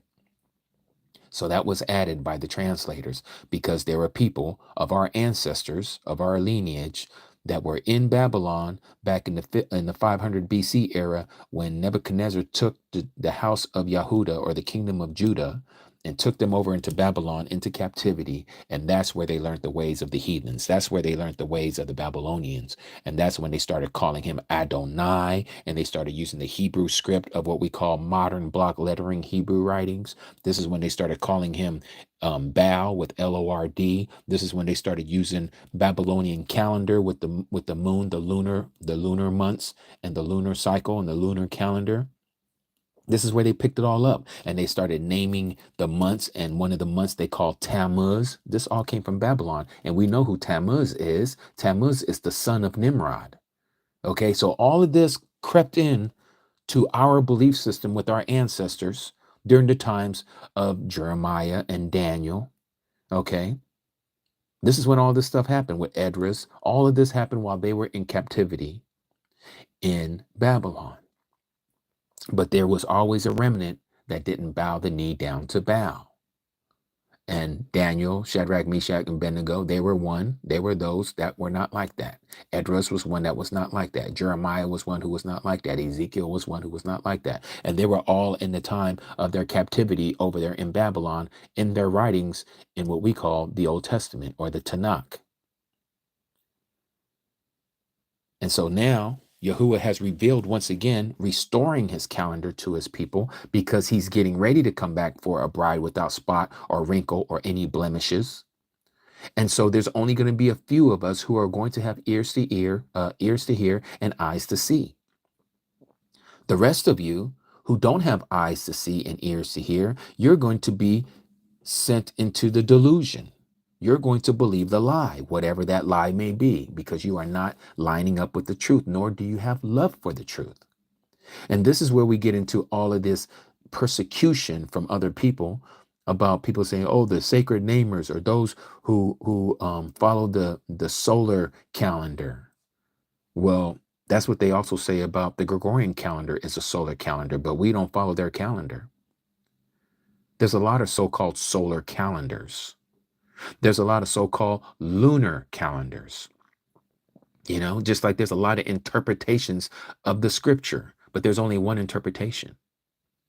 There's only one true calendar. They can't all be right. One of them got to be right, and all the rest of them got to be damned. They all got to be a lie. They all got to be blasphemous teachings.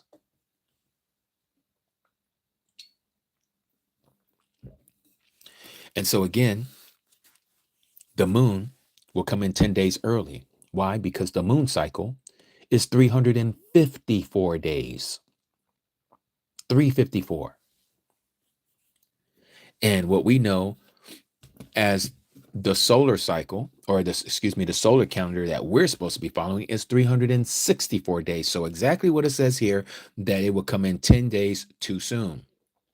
And says, for this reason, for what reason? Of those people making observations of the moon, they will, the seasons or the years will come upon them when they will disturb the order and make an abominable day, the day of testimony or witness, and an unclean day, a feast day, and they will confound all the days with the set apart and unclean, and the unclean day with the set apart.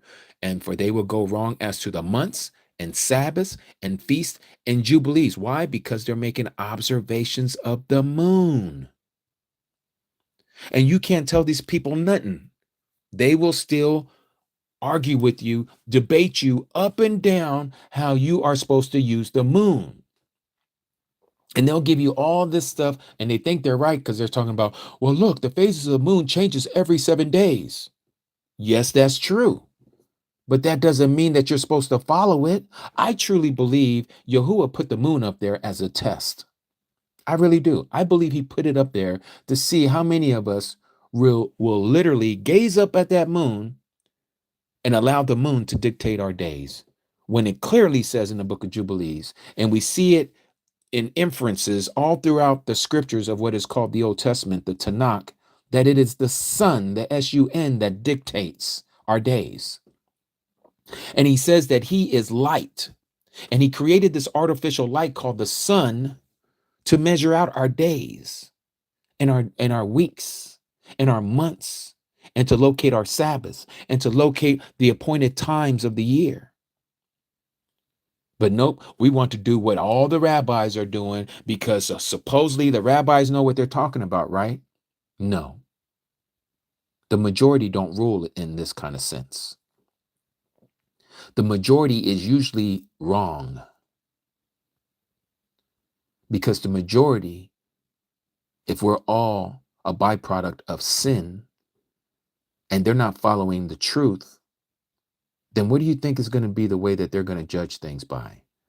If they're judging it what is correct to themselves in their own hearts, and we know that the heart is wicked, the heart is wicked, and if the heart is wicked, then it's going to be those things that issue forth from the heart that is going to become what they call legal or what is law. And so they changed the times and the orders, and they have gone astray from the teachings of Yahuah. This is why he says that he has made an agreement with one people and one people only, and they are called Yasharal. We all must become Yasharal, Israel. For those of you who don't understand what what I am pronouncing, the true pronunciation is Yasharal, not Israel. And Yasharal are the ones that he has made this agreement with, this contract, this marriage vow with. Everybody else, they're going to do what is the whims of their minds. They're going to follow the dictates of their heart. We are no longer doing that. And so, yes, there's only going to be a few of us. There's only going to be a remnant, as it says in the scriptures, that have not bowed their brains down to Baal. Because everybody else has bowed their brains down to Baal. And they're calling him Lord to give you proof. And no matter how much proof you show them that Lord goes back to Baal, they will not accept it. You know why? Because they are not of their father, Yahuah. They are of their father, the devil, Satan, who is called Baal-zebub.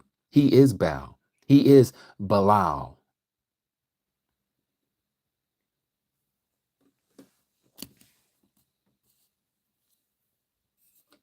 This is why this awakening is happening, and you're part of it. You are literally part of the awakening. Some of us don't really accept the most preciousness of this understanding that we have. Some of us get in our feelings. Oh, well, Aki Jimmy didn't contact me. Brother Jimmy didn't do this, or he didn't get back with me in time. And so you walk away. Why is your feelings dealing with me? I am nothing but a mere man. Take the focus off of me for those of you that are that way. I'm just your Ak. I say that all the time. I'm just your brother. But I see through emails that I get, not all of you, those of you who know, you guys are keeping it 100, and Abba Yahuah knows I appreciate you.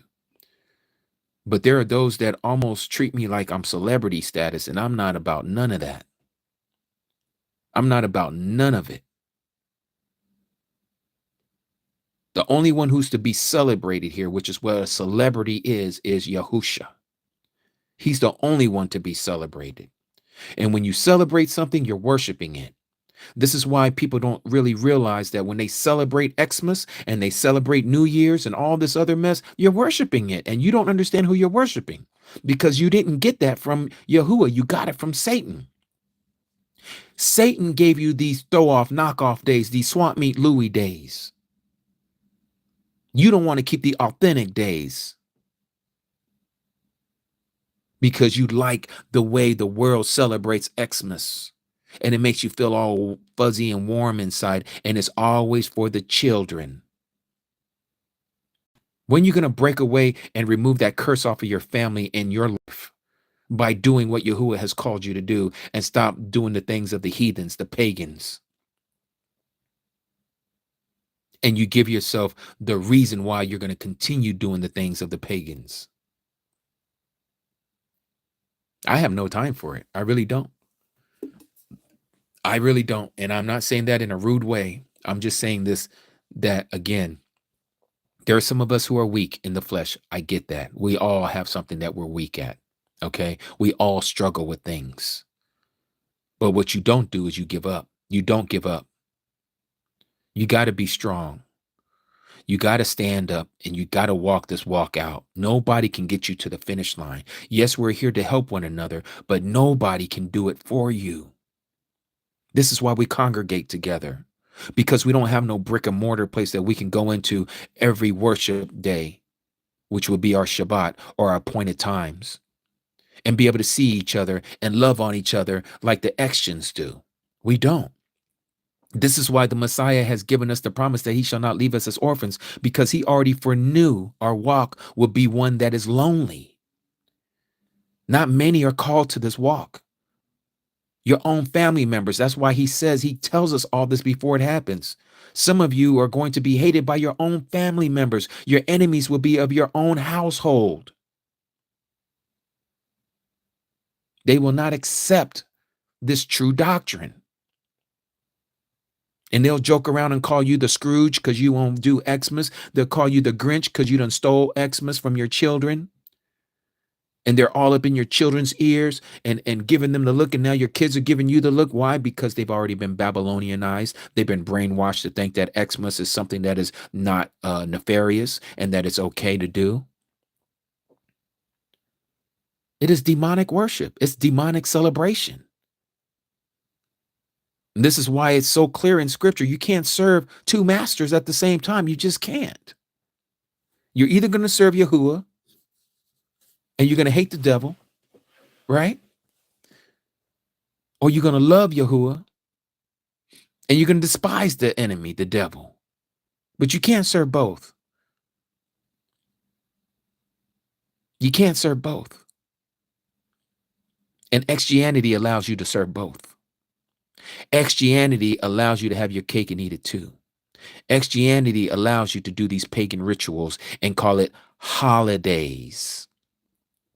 Why do they call it holidays, people? Where do you think the word holiday comes from? It's a play on words of holy days. But they say holiday, just like they say Hollywood instead of Holywood. And Hollywood is where we get all these demonic teachings and videos and movies that have been brainwashing us since we were little kids, since we were little ones, and we saw E.T. and all this other stuff for those of us who are being raised up in the 80s. We started seeing things shift into this demonic realm, spiritually speaking. And it was our parents who are the ones that were going to be the so-called scapegoats to get us into this kind of mess. They were going to have us start celebrating these things because now it's going to be played all over the television set. And the television set really blew up in the 80s and then the 90s. And then when the flat screens came out, oh, don't stop there. Now we got to have it on every headrest inside of our Cadillac. Oh, we got to have it on the baseboards. We got to have it sticking out so everybody else knows that what we're watching. We're going to throw it up and we're going to glue it to our back window so everybody sees what we're doing inside of our car. Oh, we're going to have it on our motorcycle. They're going to be on our saddlebags. Everybody going to see. So now we got these images everywhere. They're everywhere. And when you start exploiting what Christianity has done to the masses, people get in their feelings because they think that's the truth. I thought it was the truth. And not everybody has the patience and the hearing to understand that we have been truly lied to. We done drank the Kool-Aid. You try to reveal to the people what the truth is, and all they do is hate you. That's it. They despise the words that are coming out your mouth. They despise what you stand for. And so when you start talking about the Creator's true name, it's like kryptonite to them. Because they know you ain't going to go along with the status quo. You're not going to continue to call him God and Lord. So now they get mad at you. They're no different than the so-called rabbis who only use Adonai and Hashem in this Jewish so-called Judaism. You can't even go and say Yah. It's like a scary word. It's like a boogie word to them. Go up to a Jewish person and say Yah. They're like, ooh, they walk away from you with the quickness. They don't want to hear you say that name. And the Christians are becoming just the same. They don't want to say Yah. They say Yeh, Yeshua. There is no Yah in Yeshua. Yeshua is Aramaic, Christians. Yeshua means salvation, Christians. Shah. Shah means deliver. Shah means redeemer. Shah means to be a savior or to save. The act of saving. That's what a savior does. But you can't tell Christians that. They want to keep on continuing to call him by the Greco-Roman name. His name is Jesus. And as much as they are 10 toes down for JC, we're 10 toes down for YAHUSHA. We're 10 toes down because we know the truth now. And the enemy doesn't like it. And so now there's this so-called revival happening in Christianity that's only going to be short-lived because of this Charlie Kirk guy that passed away, and they're using him as a way of recruiting youngsters in colleges and high school because they just saw something and witnessed something that nobody should have been able to see something like that being done on public television. To see somebody being unalive like that. How disrespectful is that? Not only to him, to his family, his little children. And now they're going to use that people have seen hundreds of times all over this earth. And they're going to say, look, he was a martyr for JC. I really believe if that man was to stick around a little longer, Yahuah would have opened up his eyes to the truth because he was already starting to question about the Sabbath. He was looking at SUN Day and saying, there's something wrong with this.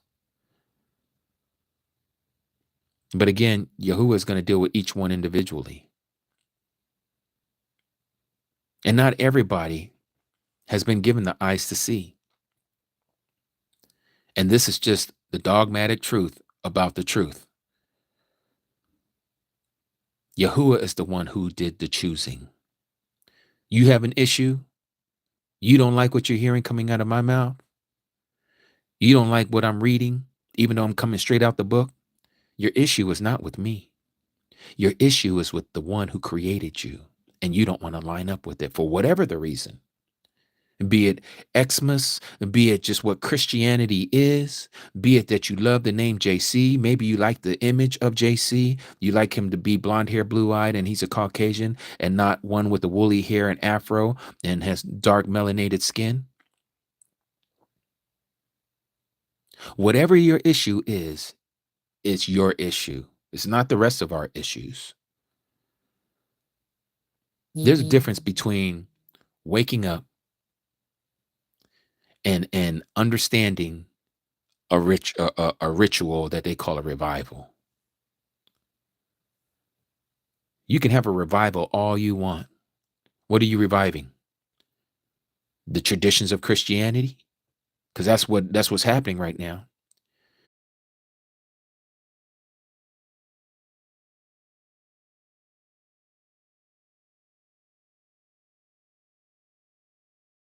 Youth. Okay, so you just made a whole bunch of Christians. Big deal. Whoop-de-doo. It's just more people that are led into the lie. And it was so hard for me to see that Christianity was the lie for years because I was raised in Christianity. I'm just like a lot of you out there that's hearing me right now speaking, and you're taking it personal because I took it personal. I took it so personal. Oh man, that guy right there, he's got to be the Antichrist. What? Did he just say Christianity is wrong? That was me. Oh, did you say that there's no pre-tribulation rapture? I walked out of the prophecy club. I don't know if you guys ever heard of, there's this little, before all of this social media, there was this prophecy club and they would do a tour, and they came through Vegas one year. Me and my buddy at the time, we went over there, and it was at like a Holiday Inn or Ramada Inn or one of their what do you call it, convention halls, and we paid whatever it was to get in, and we sat in there, and they were talking about how the pre-tribulation rapture is wrong teaching.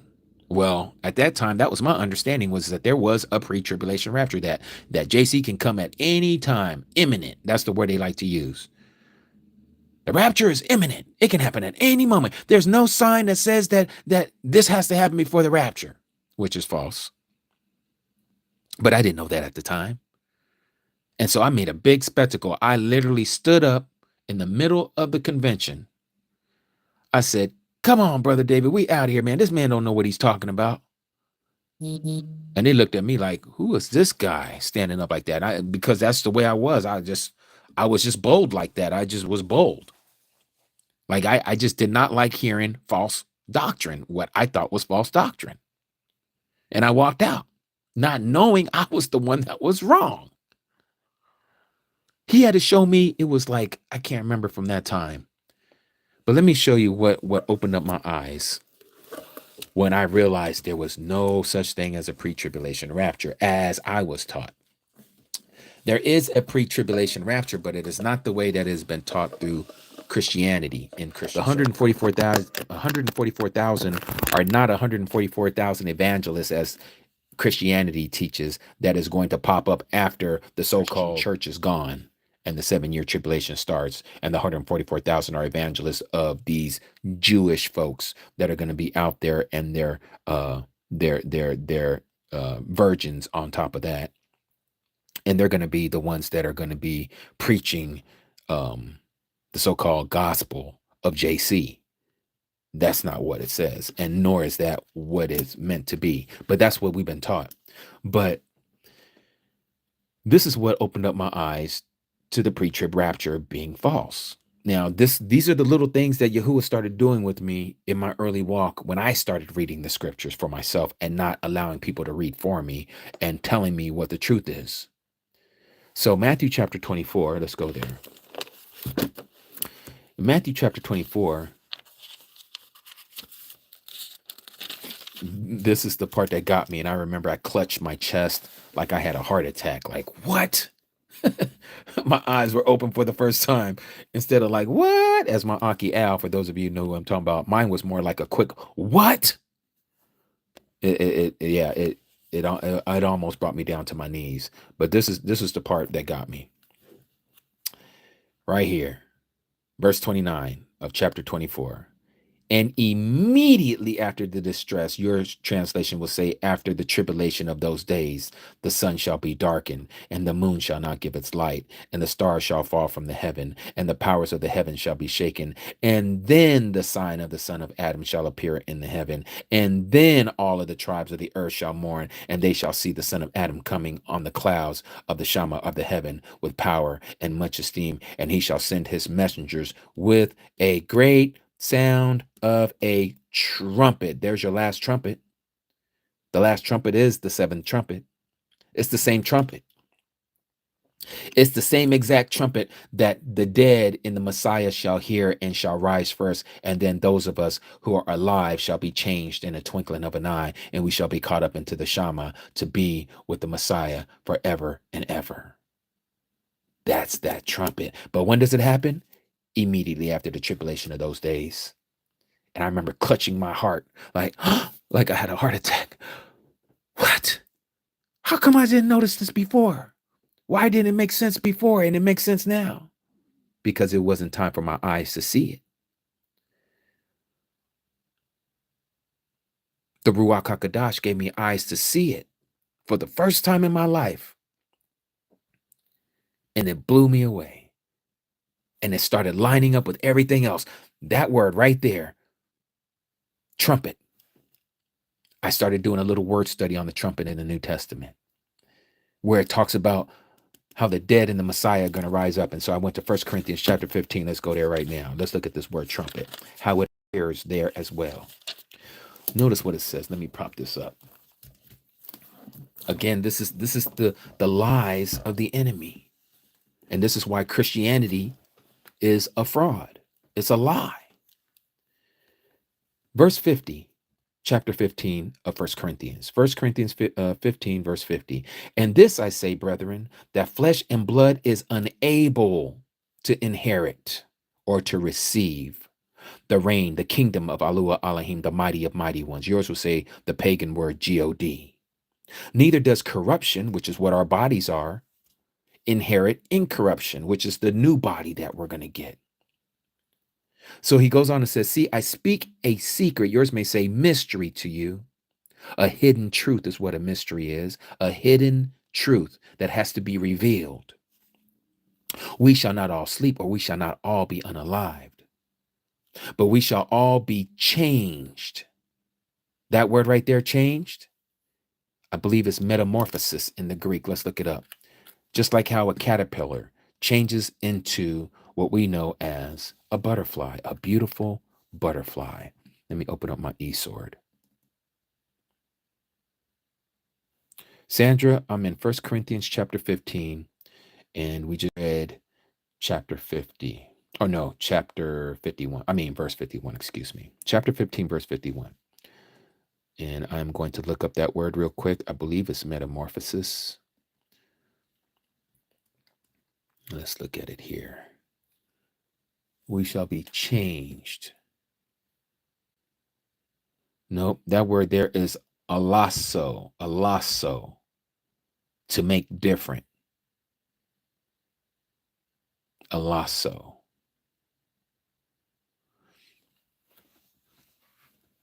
And then let's see here. Yep, alasso, we shall be changed in incorruptibility. So again, we see here, we shall all be changed in a moment, in the twinkling of an eye, at the last, there's that word again, trumpet. For the trumpet shall sound, and the dead shall be raised incorruptible, and we shall be changed. So again, from Matthew chapter 24, starting at verse 29, that's where the change started happening. So I started looking at these passages. I'm like, well, let me go and look at this about the trumpet. So, okay, the last trumpet, you see, I have it underlined here. Then we can also go to 1 Thessalonians chapter 4. And what does it say there? Verse 13. This is 1 Thessalonians chapter 4, verse 13. Now, brethren, we do not wish you to be ignorant or unknowing concerning those who have fallen asleep, or those who have been unalived, lest you be sad as others who have no expectation. Now, this is talking about those who are saved, those who have been born, truly born again, not the Christian born again experience, but one who's been born twice. Okay, these are the true believers. This is why we don't have this sadness, because we know that we are going to raise again. For if we believe, verse 14, that YAHUSHA was unalived and rose again, so also Yahuah Elohim, the mighty and mighty ones, shall bring with him those who sleep in YAHUSHA. Notice that. He is going to bring those with him who sleep in YAHUSHA. So for him to bring them means that they are alive somewhere. It's their bodies that are asleep, it's laying dormant, the physical body. Okay, verse 15, for this we say to you by the word of the master, that is by the word of the Mashiach, the Messiah, that we, the living, who are left over at the coming, this is the second coming, of the master, that is the Messiah, shall in no way go before or precede those, some of your translations will say, who are asleep, or those who are dead, unalived. Because the master, the Messiah himself, shall come down from the Shama, from the heaven, with a shout. Notice this, with the voice of the chief messenger. Yours will say the archangel. And with the what? There's that word again, trumpet of Yahuah Elohim. And what's going to happen? The dead and the Messiah is going to rise first. And then we who are alive, who are left over, shall be caught away together with them in the clouds to meet the master in the air. So we shall always be with the Mashiach. So here we see the word trumpet again. And I'm like, okay, so it talked about this trumpet. And I'm just telling you what was going through my mind when I realized that the pre-tribulation rapture that was taught to me in Christianity was false. So I was like, okay, so what is this last trumpet, and the trumpet of Yahuah Elohim, and that the angels are going to come down with the trumpet? So again, let me show you to refresh your memory what we just read. So we're going to go to Matthew chapter 24. We're going to look at that passage real quick. So you can see it for yourself. Look at it again. What does it say there? And he shall send his messengers with a great sound of a trumpet. Sound of a trumpet. Okay. And this is immediately after the tribulation of those days, right here, verse 29. And immediately after distress or the tribulation of those days. And it talks about these things are going to happen. The sun shall be darkened, the moon shall not give its light, and the stars shall fall from heaven. But this is when this great sound of a trumpet is going to happen. And so it's the same thing that we read in 1 Corinthians chapter 15, where it talked about this last trumpet. So I'm going to take you there again real quick. And now this is Shaul, aka Paul, saying the same thing. He's saying, in a moment, in the twinkling of an eye, at the last trumpet, for the trumpet shall sound, and the dead shall be raised incorruptible, and we shall be changed. This is going to happen at his second coming. Same thing we just read in 1 Thessalonians chapter 4. Verse 16, because the master himself shall come down from heaven with a shout, with the voice of the chief messenger, and with the trumpet of Yahuah Elohim, and the dead in the Messiah shall rise first. So then I said, okay, last trumpet, the trumpet of Yahuah Elohim, and the sound of a trumpet shall sound. Where is this last trumpet? It's found in the book of Revelation. There's 7 trumpets there. Well, the 7th trumpet speaks about there's a resurrection. They don't teach you this. They stay away from this. They don't want you to put the 2 and 2 together, that there is no pre-tribulation rapture. But I want you to see for yourself, and you make the determination. This is Revelation chapter 11, starting at verse 15. And the 7th messenger, or the 7th angel, sounded, and there came to be loud voices in the Shama, in the heavens, saying, the reign, or the kingdom of this world has become the reign, or the kingdom of our master, our Messiah, and his Messiah, and he shall reign forever and ever. And the 24 elders sitting before Yahuah Elohim on their thrones fell on their faces and worshipped Yahuah Elohim, saying, we give you thanks, O Yahuah, Al Shaddai, or the Almighty, the one who is, who was, and who is coming. This is the second coming. But notice who it says is coming. Yahuah, the Almighty, is the one who is coming. Well, we all know that the only one who's coming is the Son, the S-O-N, and not the Father, not Abba. Why is that? Because the Son is Abba. He's the everlasting Father.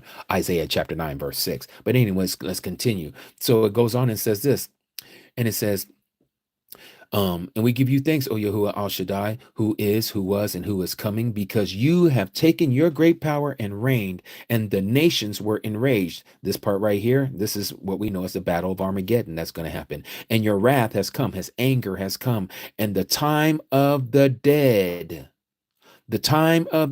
to be judged. This isn't all the dead. This is only those who, to give reward to your servants, the prophets, and the set apart ones. That's you and me. We are the Kadashim, also known, aka, which is the pagan word, saints. And to those who fear your name, small and great, and to destroy those who are destroying the earth. So who are these? The time of the dead that are to be judged. They are the prophets and the set apart ones. That's you and me. These would be what we would call the Old Testament saints, as they would say in Christianity. Yeah, that's talking about them. That's the prophets. Those who came before us, those who were sent out. That's what a prophet is. There's not always someone who is prophetically speaking of what is to come, or who has the gift of prophecy. It's also talking about those who have been sent out to share the great news. Okay, that's us as well. This is why we are the set apart ones down here, and to the set apart ones. And what we're going to get, we're going to receive what we did in these bodies. But when does this happen? At the sound of the 7th angel with the 7th trumpet. That's the last trumpet. The same last trumpet that we read in 1 Corinthians chapter 15. It's the same trumpet that we read about, that we read in Matthew chapter 24, when he comes immediately after the tribulation of those days. It's the same trumpet that we read about in 1 Thessalonians chapter 4, that he was going to send out an archangel with the sound of the voice of the archangel, and he's going to blow a trumpet. This is that time. It's speaking of this moment. No other moment. It's this one right here.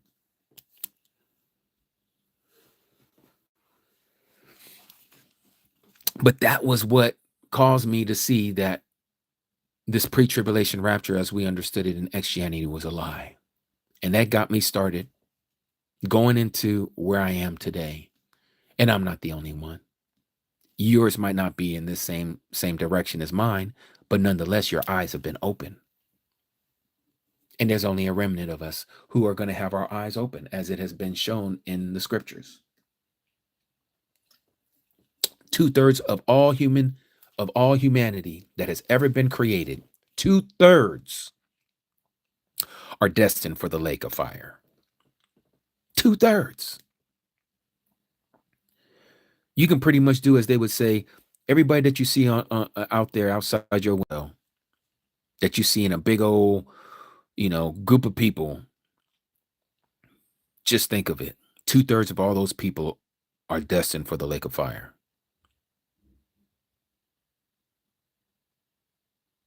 Ain't that something?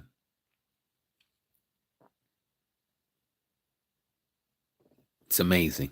It's amazing. And so, again, you got to come out of Christianity. For those of you who are still in Christianity, you got to look into it. I mean, we can really go deep into this thing about what Christianity has done to the populace. Excuse me. And this is why Christianity is the largest religion on the earth. It is literally causing people to be spellbound, and they're bound to the lake of fire. This is what the Messiah was warning us of when he said in John chapter 5, verse 43. Let me read it for you. Even though I can quote it, but it's better for you to see it than for me to quote it. Because again, it's not about what I know. It's about what you need to understand. It's about you coming out of her. He says, my people. Come out of her, my people. Do not share in her plagues. But a lot of us want to share in her plagues because we want to be just like the heathens. We want to be just like the nations, the Gentiles. And we don't want to come out of her. And so it says right here. Again, I have come in my Father's name. What part of JESUS is the Father's name? What part of that? And don't make it a metaphorical thing and say, well, he's just saying that he comes in his Father's name. Well, then let me ask you this question. He says he has come in his Father's name and you do not receive him. If another comes in his own name, JESUS, him you would receive. What kind of verbal gymnastics you going to do on that one? How are you going to equate JESUS with the Father's name? Even if you want to say that the Father's name is LORD, which it's not, and you gotta understand, unless you're just, and I'm not saying this as to belittle you, but you must be as dumb as rocks to think that LORD is a name, because we know that's a title, and God is not a name, that is a title. So if both of those words are titles, then what's his name? And what's his son's name, if you know? The Son said, I come in my Father's name.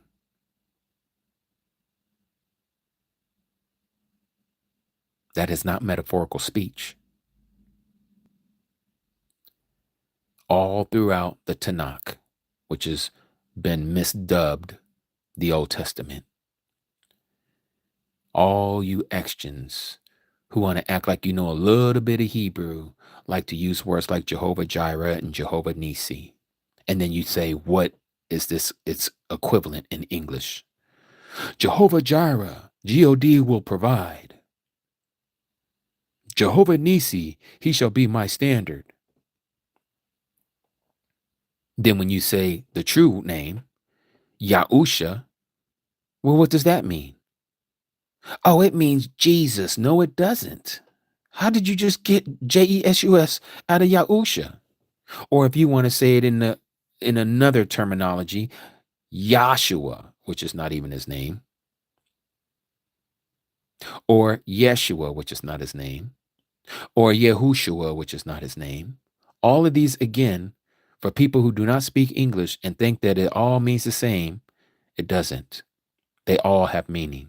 Every last one of those have meanings. But the only one meaning that has been given to us, the only name, as it says in the book of Acts, and I'm going to take you there. You've heard people say this many times, but we're going to read it. Verse 12, and there is no deliverance, no salvation in anyone else. Very specific. For there is no other name, singular, not names, name, no other name, meaning there's only one name under the heaven which is given among men by which we need to be saved. And you want to take the chance and think that Jesus is that name. And you can't get Jesus to mean anything about salvation.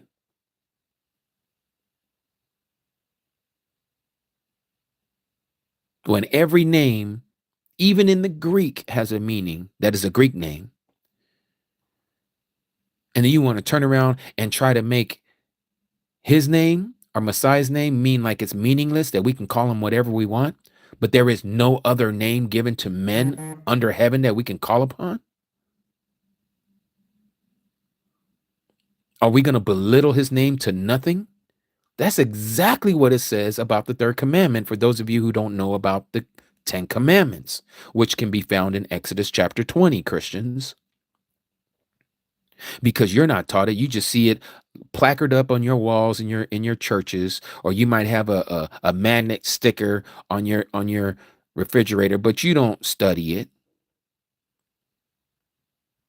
You don't know it by heart, when those are the foundational words that you should know. That is the vows. That's how you are showing that you belong to him, that you are his bride. That is the marriage vows that was given to our people at the bottom of the foothills of Mount Sinai in the Arabian desert. It was given to his people and those who would assimilate with his people, those who would become like his people, those who would be adopted and grafted in as his people. He says, I will call those who are not my people, and I will be their mighty one, and they shall be my people. But you think you can call him anything you want. You think he's going to accept you calling him Jesus. Look, he looked past your ignorance for a very long time. Now it's time for you to line up with him, because he is not lining up with you. It's not about what you say goes. It's about what he says. And he says, this is my name. This is my name. And not only is it my name, but it's my name to all generations, even to your children. It is a memorial forever. It is to be memorialized. It is to be remembered for eternity. Not Jesus. That's a Greek name. Not Christ. That has to do with a Hindu name, Krishna. Not God, which has to do with Gadriel, a fallen angel, who is also known as Shaitan, the fallen angel, who is also known as Apollyon in the Greek tongue, the fallen angel, who is also known as Abaddon in the Hebrew tongue, who's a fallen angel, who is also known as Lucifer in the Latin tongue, as the light bringer, who's the fallen angel, who was known as Halal in the Hebrew, which was his original name given to him at creation. He's the fallen angel. He's the one who gave you Jesus. He implanted it in our hearts to not know the true name, the only name, the one name. There is no other name, and he took that name away from us. That should make you angry, and you've been calling him a lie by a lying name, and that makes him angry. And so he says, there shall be a book of remembrance to those who call upon his name, those who think upon his name. But you guys don't want to think about his name, those of you who are Christians, because it's like kryptonite to you when you hear his name. But you'll listen to a person with curly locks and has a little yarmulke on his head and has a 6-pointed star on his chest, and he's got you believing that he is the true person of the family lineage of Yasharal, and you think that this person is really an Israeli, a Jew, and he's not.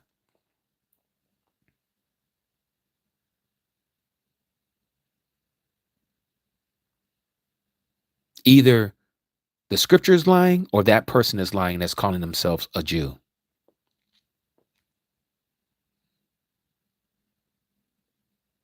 Both of them can't be right.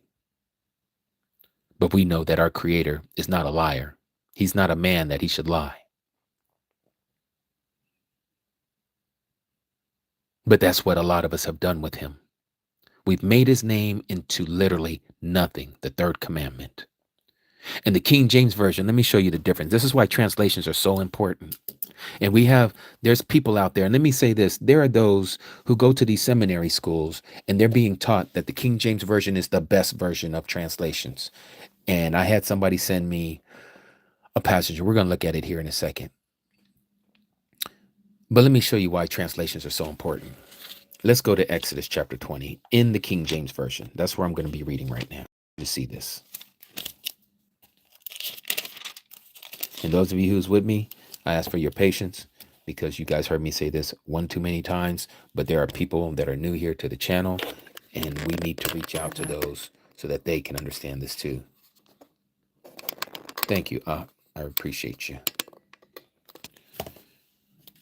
I sure will. So look at this. Verse 7, chapter 20, verse 7 of Exodus. You shall not take the name of Lord, your God, in vain, for the Lord will not hold him guiltless that takes his name in vain. You mean like God damn, Jesus Christ? That's not what it means, but that's what they would have you to believe. Again, you shall not take the name of Lord. You tell me anybody in this world that has the word the before their name. I'm the Jimmy. I am the Jimmy. Who speaks like that?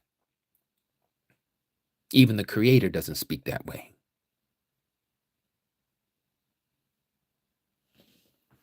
That's not his name. And neither is that. Those are not his names. He did not mean when you say God damn that you are taking his name and making it useless, as in vain, or to say Jesus Christ and use that as vulgarity or vulgar speech. It's not what he's talking about. But he knows what your mind is saying, why you're saying that, if you're saying it in a way of saying it against him, of who it speaks of in scripture. But that's not what this passage is saying. Let me show you this in an appropriate translation. I'm going to read this out of the scriptures, TS 2009, Exodus chapter 20. Let's go there. Same passage, different book. Exodus 20 says this, verse 7. You do not bring the name of, reading from right to left, Yahuah, Y-H-U-H, not W-H, Y-H-U-H, Yahuah. Your Alua Elohim, your mighty of mighty ones, to nothing. So again, you do not bring the name of Yahuah, your mighty one, to nothing. That's what the word not means, nothing. For Yahuah does not leave the one unpunished who brings his name to nothing. Now think about this, Christians. We have made his name into nothing. So do you think you're not going to go without being punished? His word says he's not going to allow you to go unpunished for making his name into nothing. This is why he says to the children of Yasharal that you have blasphemed my name amongst the Gentiles. Why? Because our ancestors were the ones who started this whole stupid, ineffable name doctrine, saying that his name is too sacred to speak. So we're going to use substitution words instead of saying his name. So we've made his name into nothing. And we use words like Lord and God or Hashem or Adonai. These aren't his names. And the people who have translated and transcribed these books know that it's not his name, because they have listened to the tongue of Satan. Because we're not fighting against flesh and blood. Satan is the one who does not want us to say the name. It was by words, like his name is a word. It is by words that he fashioned heaven and earth. He spoke it into existence. And his name is above all names. It is the most powerful word in existence. And you don't think that we shouldn't be calling it? We should be calling him Lord and God. That makes my brain itch. That really makes my brain itch.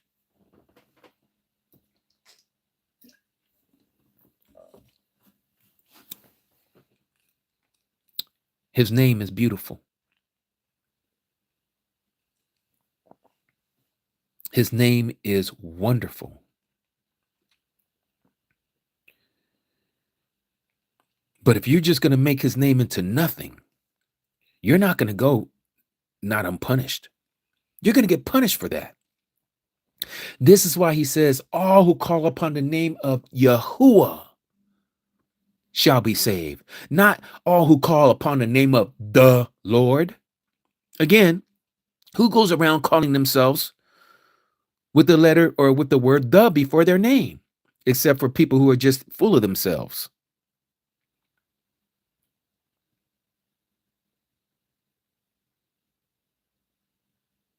I hope there's some bells going off in some of your thoughts.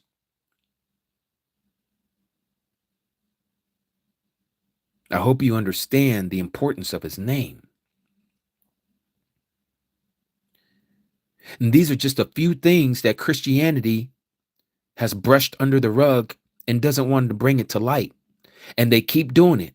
And you're going to see it tomorrow for those of you who don't accept this truth. And you go to your houses of worship tomorrow and you hear that word coming from behind the pulpit 100 times in a service. You're going to hear the Lord, God, and Jesus and Christ at least 100 times before you leave there. If it isn't from the choir singing their songs to bow, remember bow means Lord. Okay? Even Google will tell you that.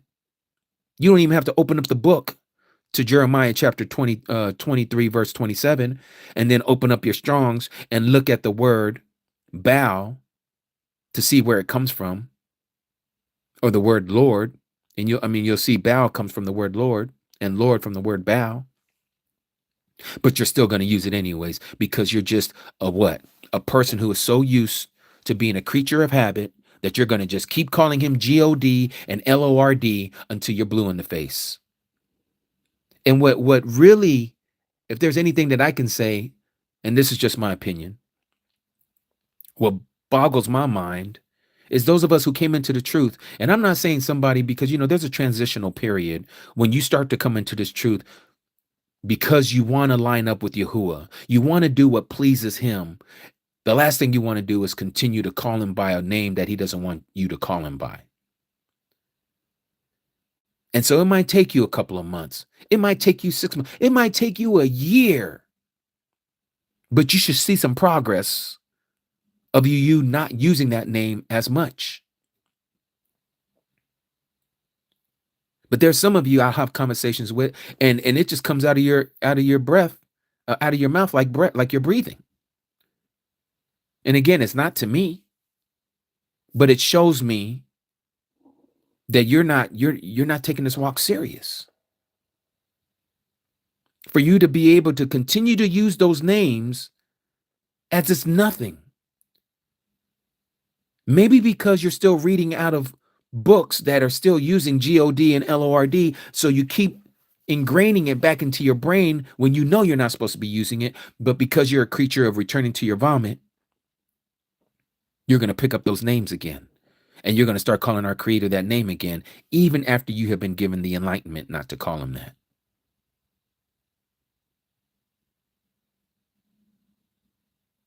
But you got to start somewhere. You cannot just be part of the status quo and continue to call him by those names. And we know there's a prophecy about it in Hosea. Let's read it. What does it say in the book of Hosea? Let's see here. Let's go to Hosea. Hosea. YAHUSHA. YAHUSHA is his name, which is the the end or the half. So Hosea or Usha means salvation. That's what his name means. Okay. Or saves. So notice this in Hosea, okay, Usha, chapter 2, verse 16.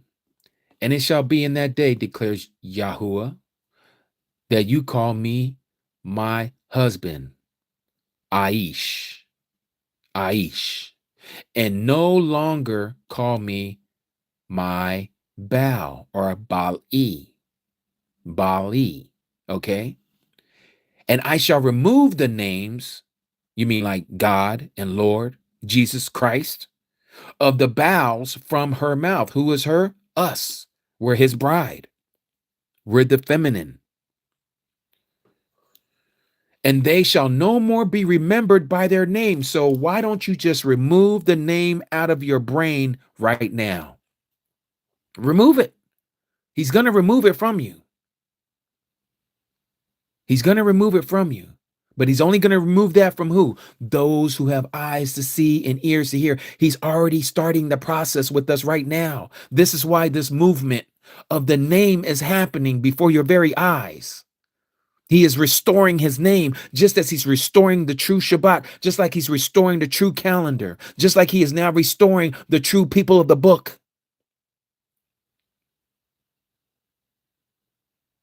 All of this is happening in our watch. So you need to watch what you're saying. You need to watch what you're speaking. We are that generation that is going to see the culmination of all these things that has been spoken of by the prophets and by the Messiah himself. He says that generation, this generation shall not pass until all these things be fulfilled. He was speaking to one particular generation, not to that generation of the times of the disciples. He couldn't be telling them, beware of blind guides. He can be telling them, don't believe if they say the Messiah is here or the Messiah is there. Why? Because they was with him for 3.5 years. Surely they would know who the Messiah is if he appeared to them. So they're not going to follow somebody else because they know the voice of the shepherd. So who was he speaking to? He wasn't speaking to them. It was for a generation that was to come. You and me. We are the ones who are going to witness all these things that are about to transpire.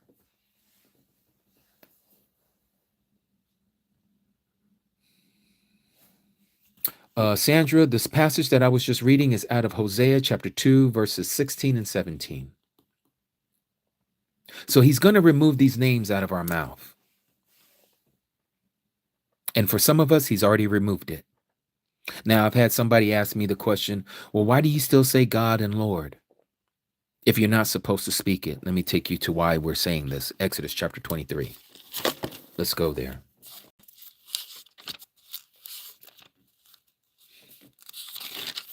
Exodus 23, verse 13, it says this. And in all that I have said to you, take heed. Make no mention of the name of other mighty ones. Yours would say Gods, plural. Let it not be heard from your mouth. Let it not be heard pretty much coming from your mouth. But why would he say that? Why is this given to us? Because we're not to be calling him by these other mighty ones. Let it not be heard coming out of your mouth. Why is that the understanding? Because he's given us words in his scripture to let us know, to understand how to identify the words that we're not supposed to say. So when I speak to Abba Yahuah, or if I'm speaking to my Mishpachah and it's us, those words are not supposed to be coming out of our mouth. But when I'm speaking to people who don't know, I got to become like them so that they understand, hoping to save some of them. I'm not using that word or saying those words as a way of an excuse. I'm saying that because I need them to understand why these words are not what we're supposed to be speaking. You need to remove these words out of your mouth, or else how would they know what words that I'm speaking of if I cannot share the word that has been given to us? Just like what we just read in Hosea. What did he say there we just read? He says right here, he's going to remove the name of Baal. Look, I shall remove the names of the Baals. Okay, well, Baal is a deity, and it's written in his word. I just made mention of it by reading the word. So there has to be a deeper meaning to the word mentioning the name of what I'm not supposed to speak of. He has to give you the identifier so you know what the word is that you are not supposed to have in your modern day or your everyday vocabulary, especially when you're talking to him. This is how serious he is about his name. And if we can go around just saying Lord and God like it means nothing, then we don't understand the concept of the third commandment, because you will be punished, because you have not bridled your tongue. You're just being willy-nilly with the words, and you don't understand that you're going to have to give an answer for every idle word that you speak that proceeds out of your mouth.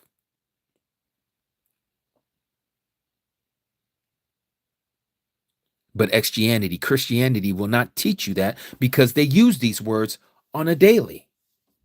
Everything. Again, you all know this because just like myself, I used to be a Christian. I used to share these messages. I used to read the word from behind the pulpit to people.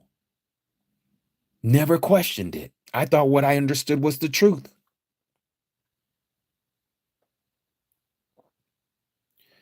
Thank you, Curly Fries. I appreciate you.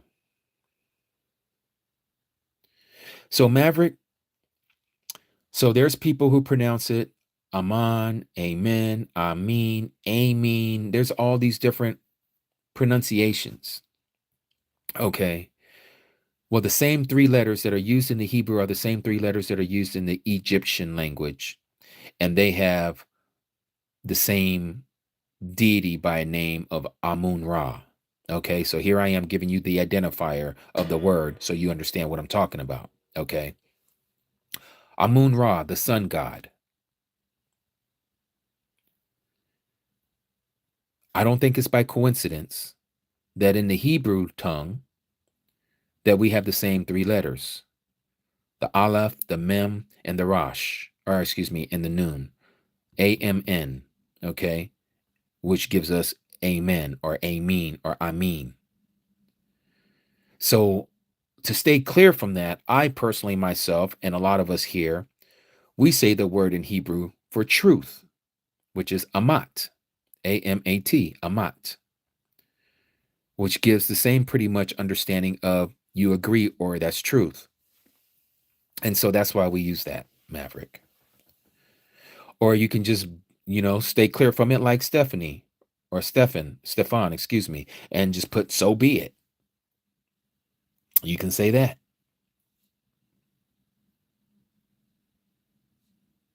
Yes, that's right, Nick. But again, the power is in the name. Once you understand how powerful the name is and what the name means, it's almost like knowing the password, right? The password is Yahusha. I am his salvation. It's the whole reason why he was to be called that. Matthew chapter 1, verse 21. And she shall give birth to a son, and you shall call his name Yahusha. Why? For he shall save his people from their sins. Yah, I am, Usha is salvation. Yahusha, I am his salvation. Some people like to use the word add. I am adds salvation.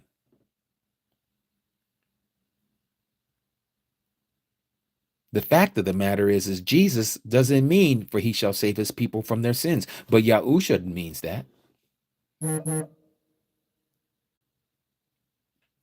Yes, we are. Yes, we are, Aki. I had just been reminded, and I thank you, Ak. We're getting ready to move over to TikTok. For those of you who are going to follow us over there, we usually stay on here for 3 hours here on this day, and then we finish up the rest on TikTok.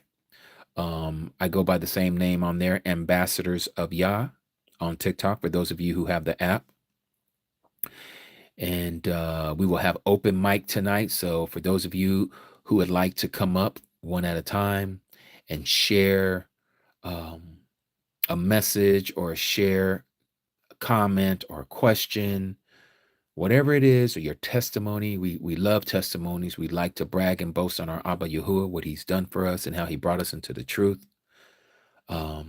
So that's where we can do that, where we can't do that here on the fly on YouTube. I wish we had that opportunity. We wouldn't even use TikTok whatsoever.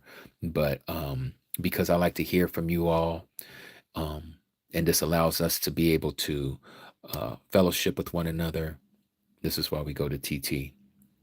And this is how I met most of you, was on TT. So I want to thank Abba Yahuah for the time that we've had here.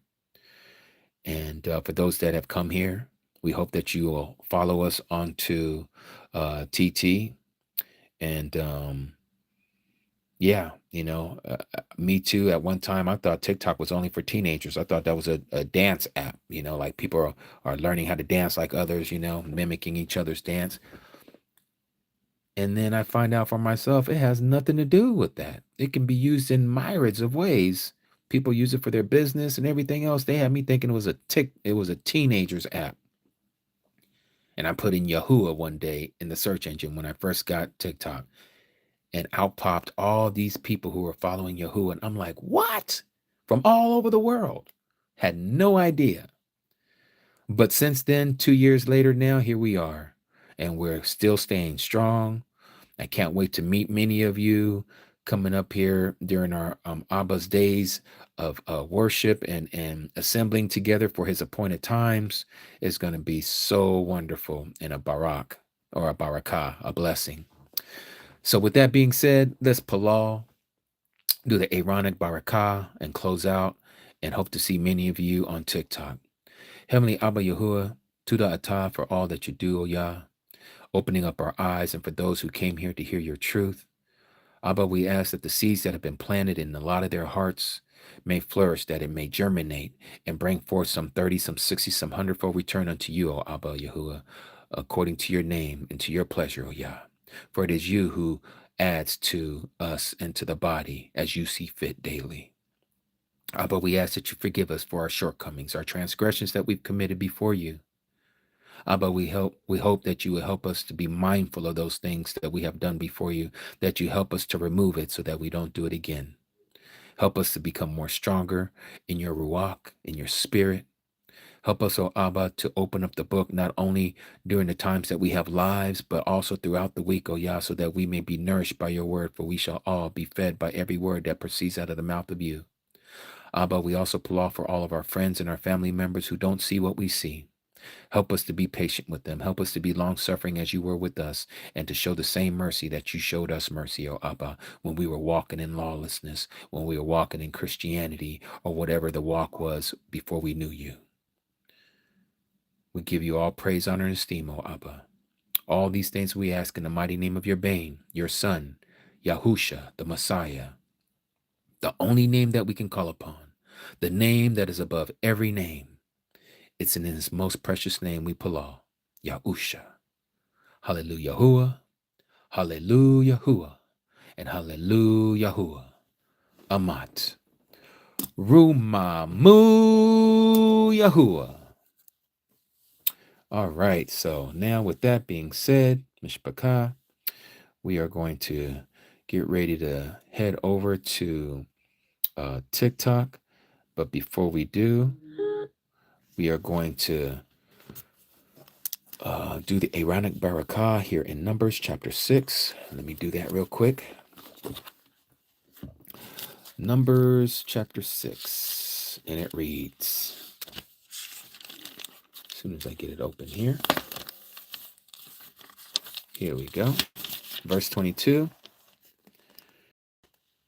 And Yahuah spoke to Moshe, saying, Speak to Aaron and his sons, saying, this is how you Barak, the children of Yasharal.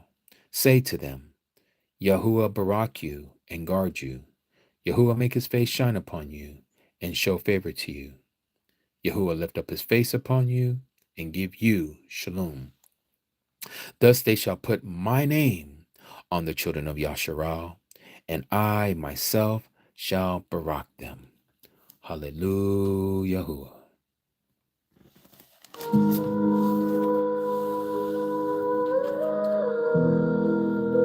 Yes.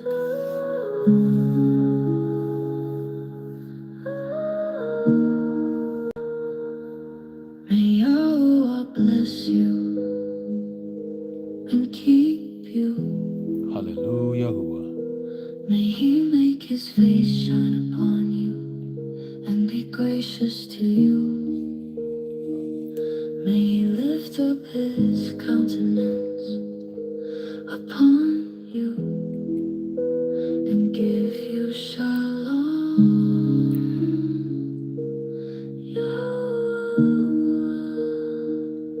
So shall you put my name upon the children of Israel, and I will bless them.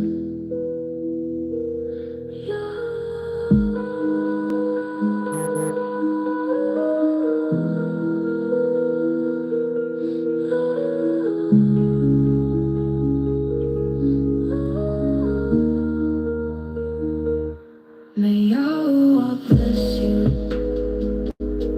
and keep you.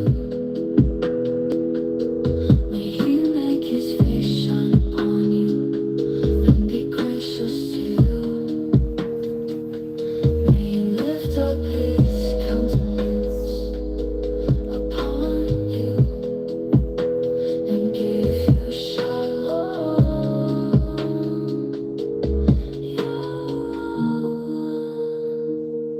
So shall you put my name upon the children of Israel, and I will bless them.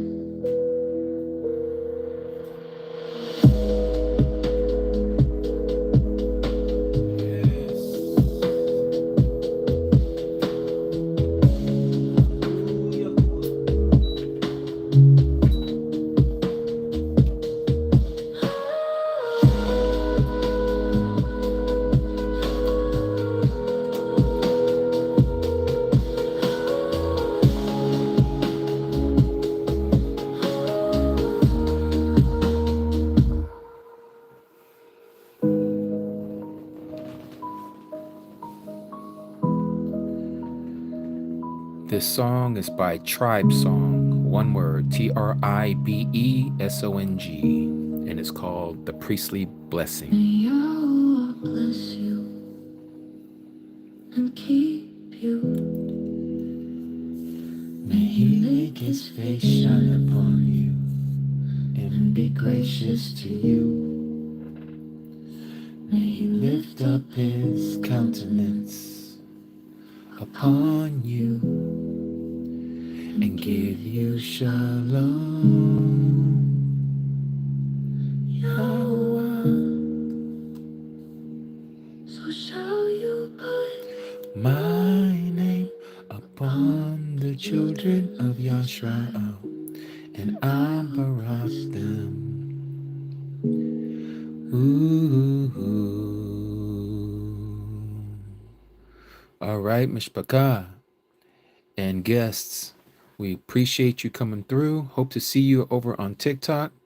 I am Jimmy. We come on here every weekend, 1 p.m. Pacific Standard Time, 2 p.m. Mountain, 3 p.m. Central, 4 p.m. Eastern, 5 p.m. Atlantic, 9 p.m. if you live in Great Britain, and everyone else, you're going to have to figure out all of that for yourself.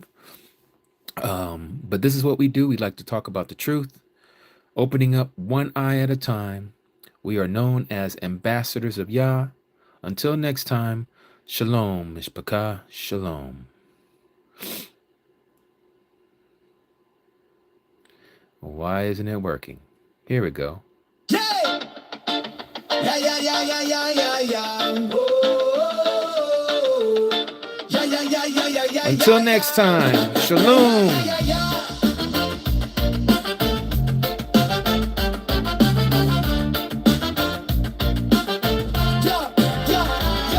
We are seeking those of the children of Yeshua, straight out of the book. The scriptures first is sharper than fishing hooks, snagging souls, taking tolls, leaving devils shook. Who we be, messengers, truth bringers, that's the key. Unlocking minds, leaving darkness in the breeze. We are the air by heaven, darkness in the breeze.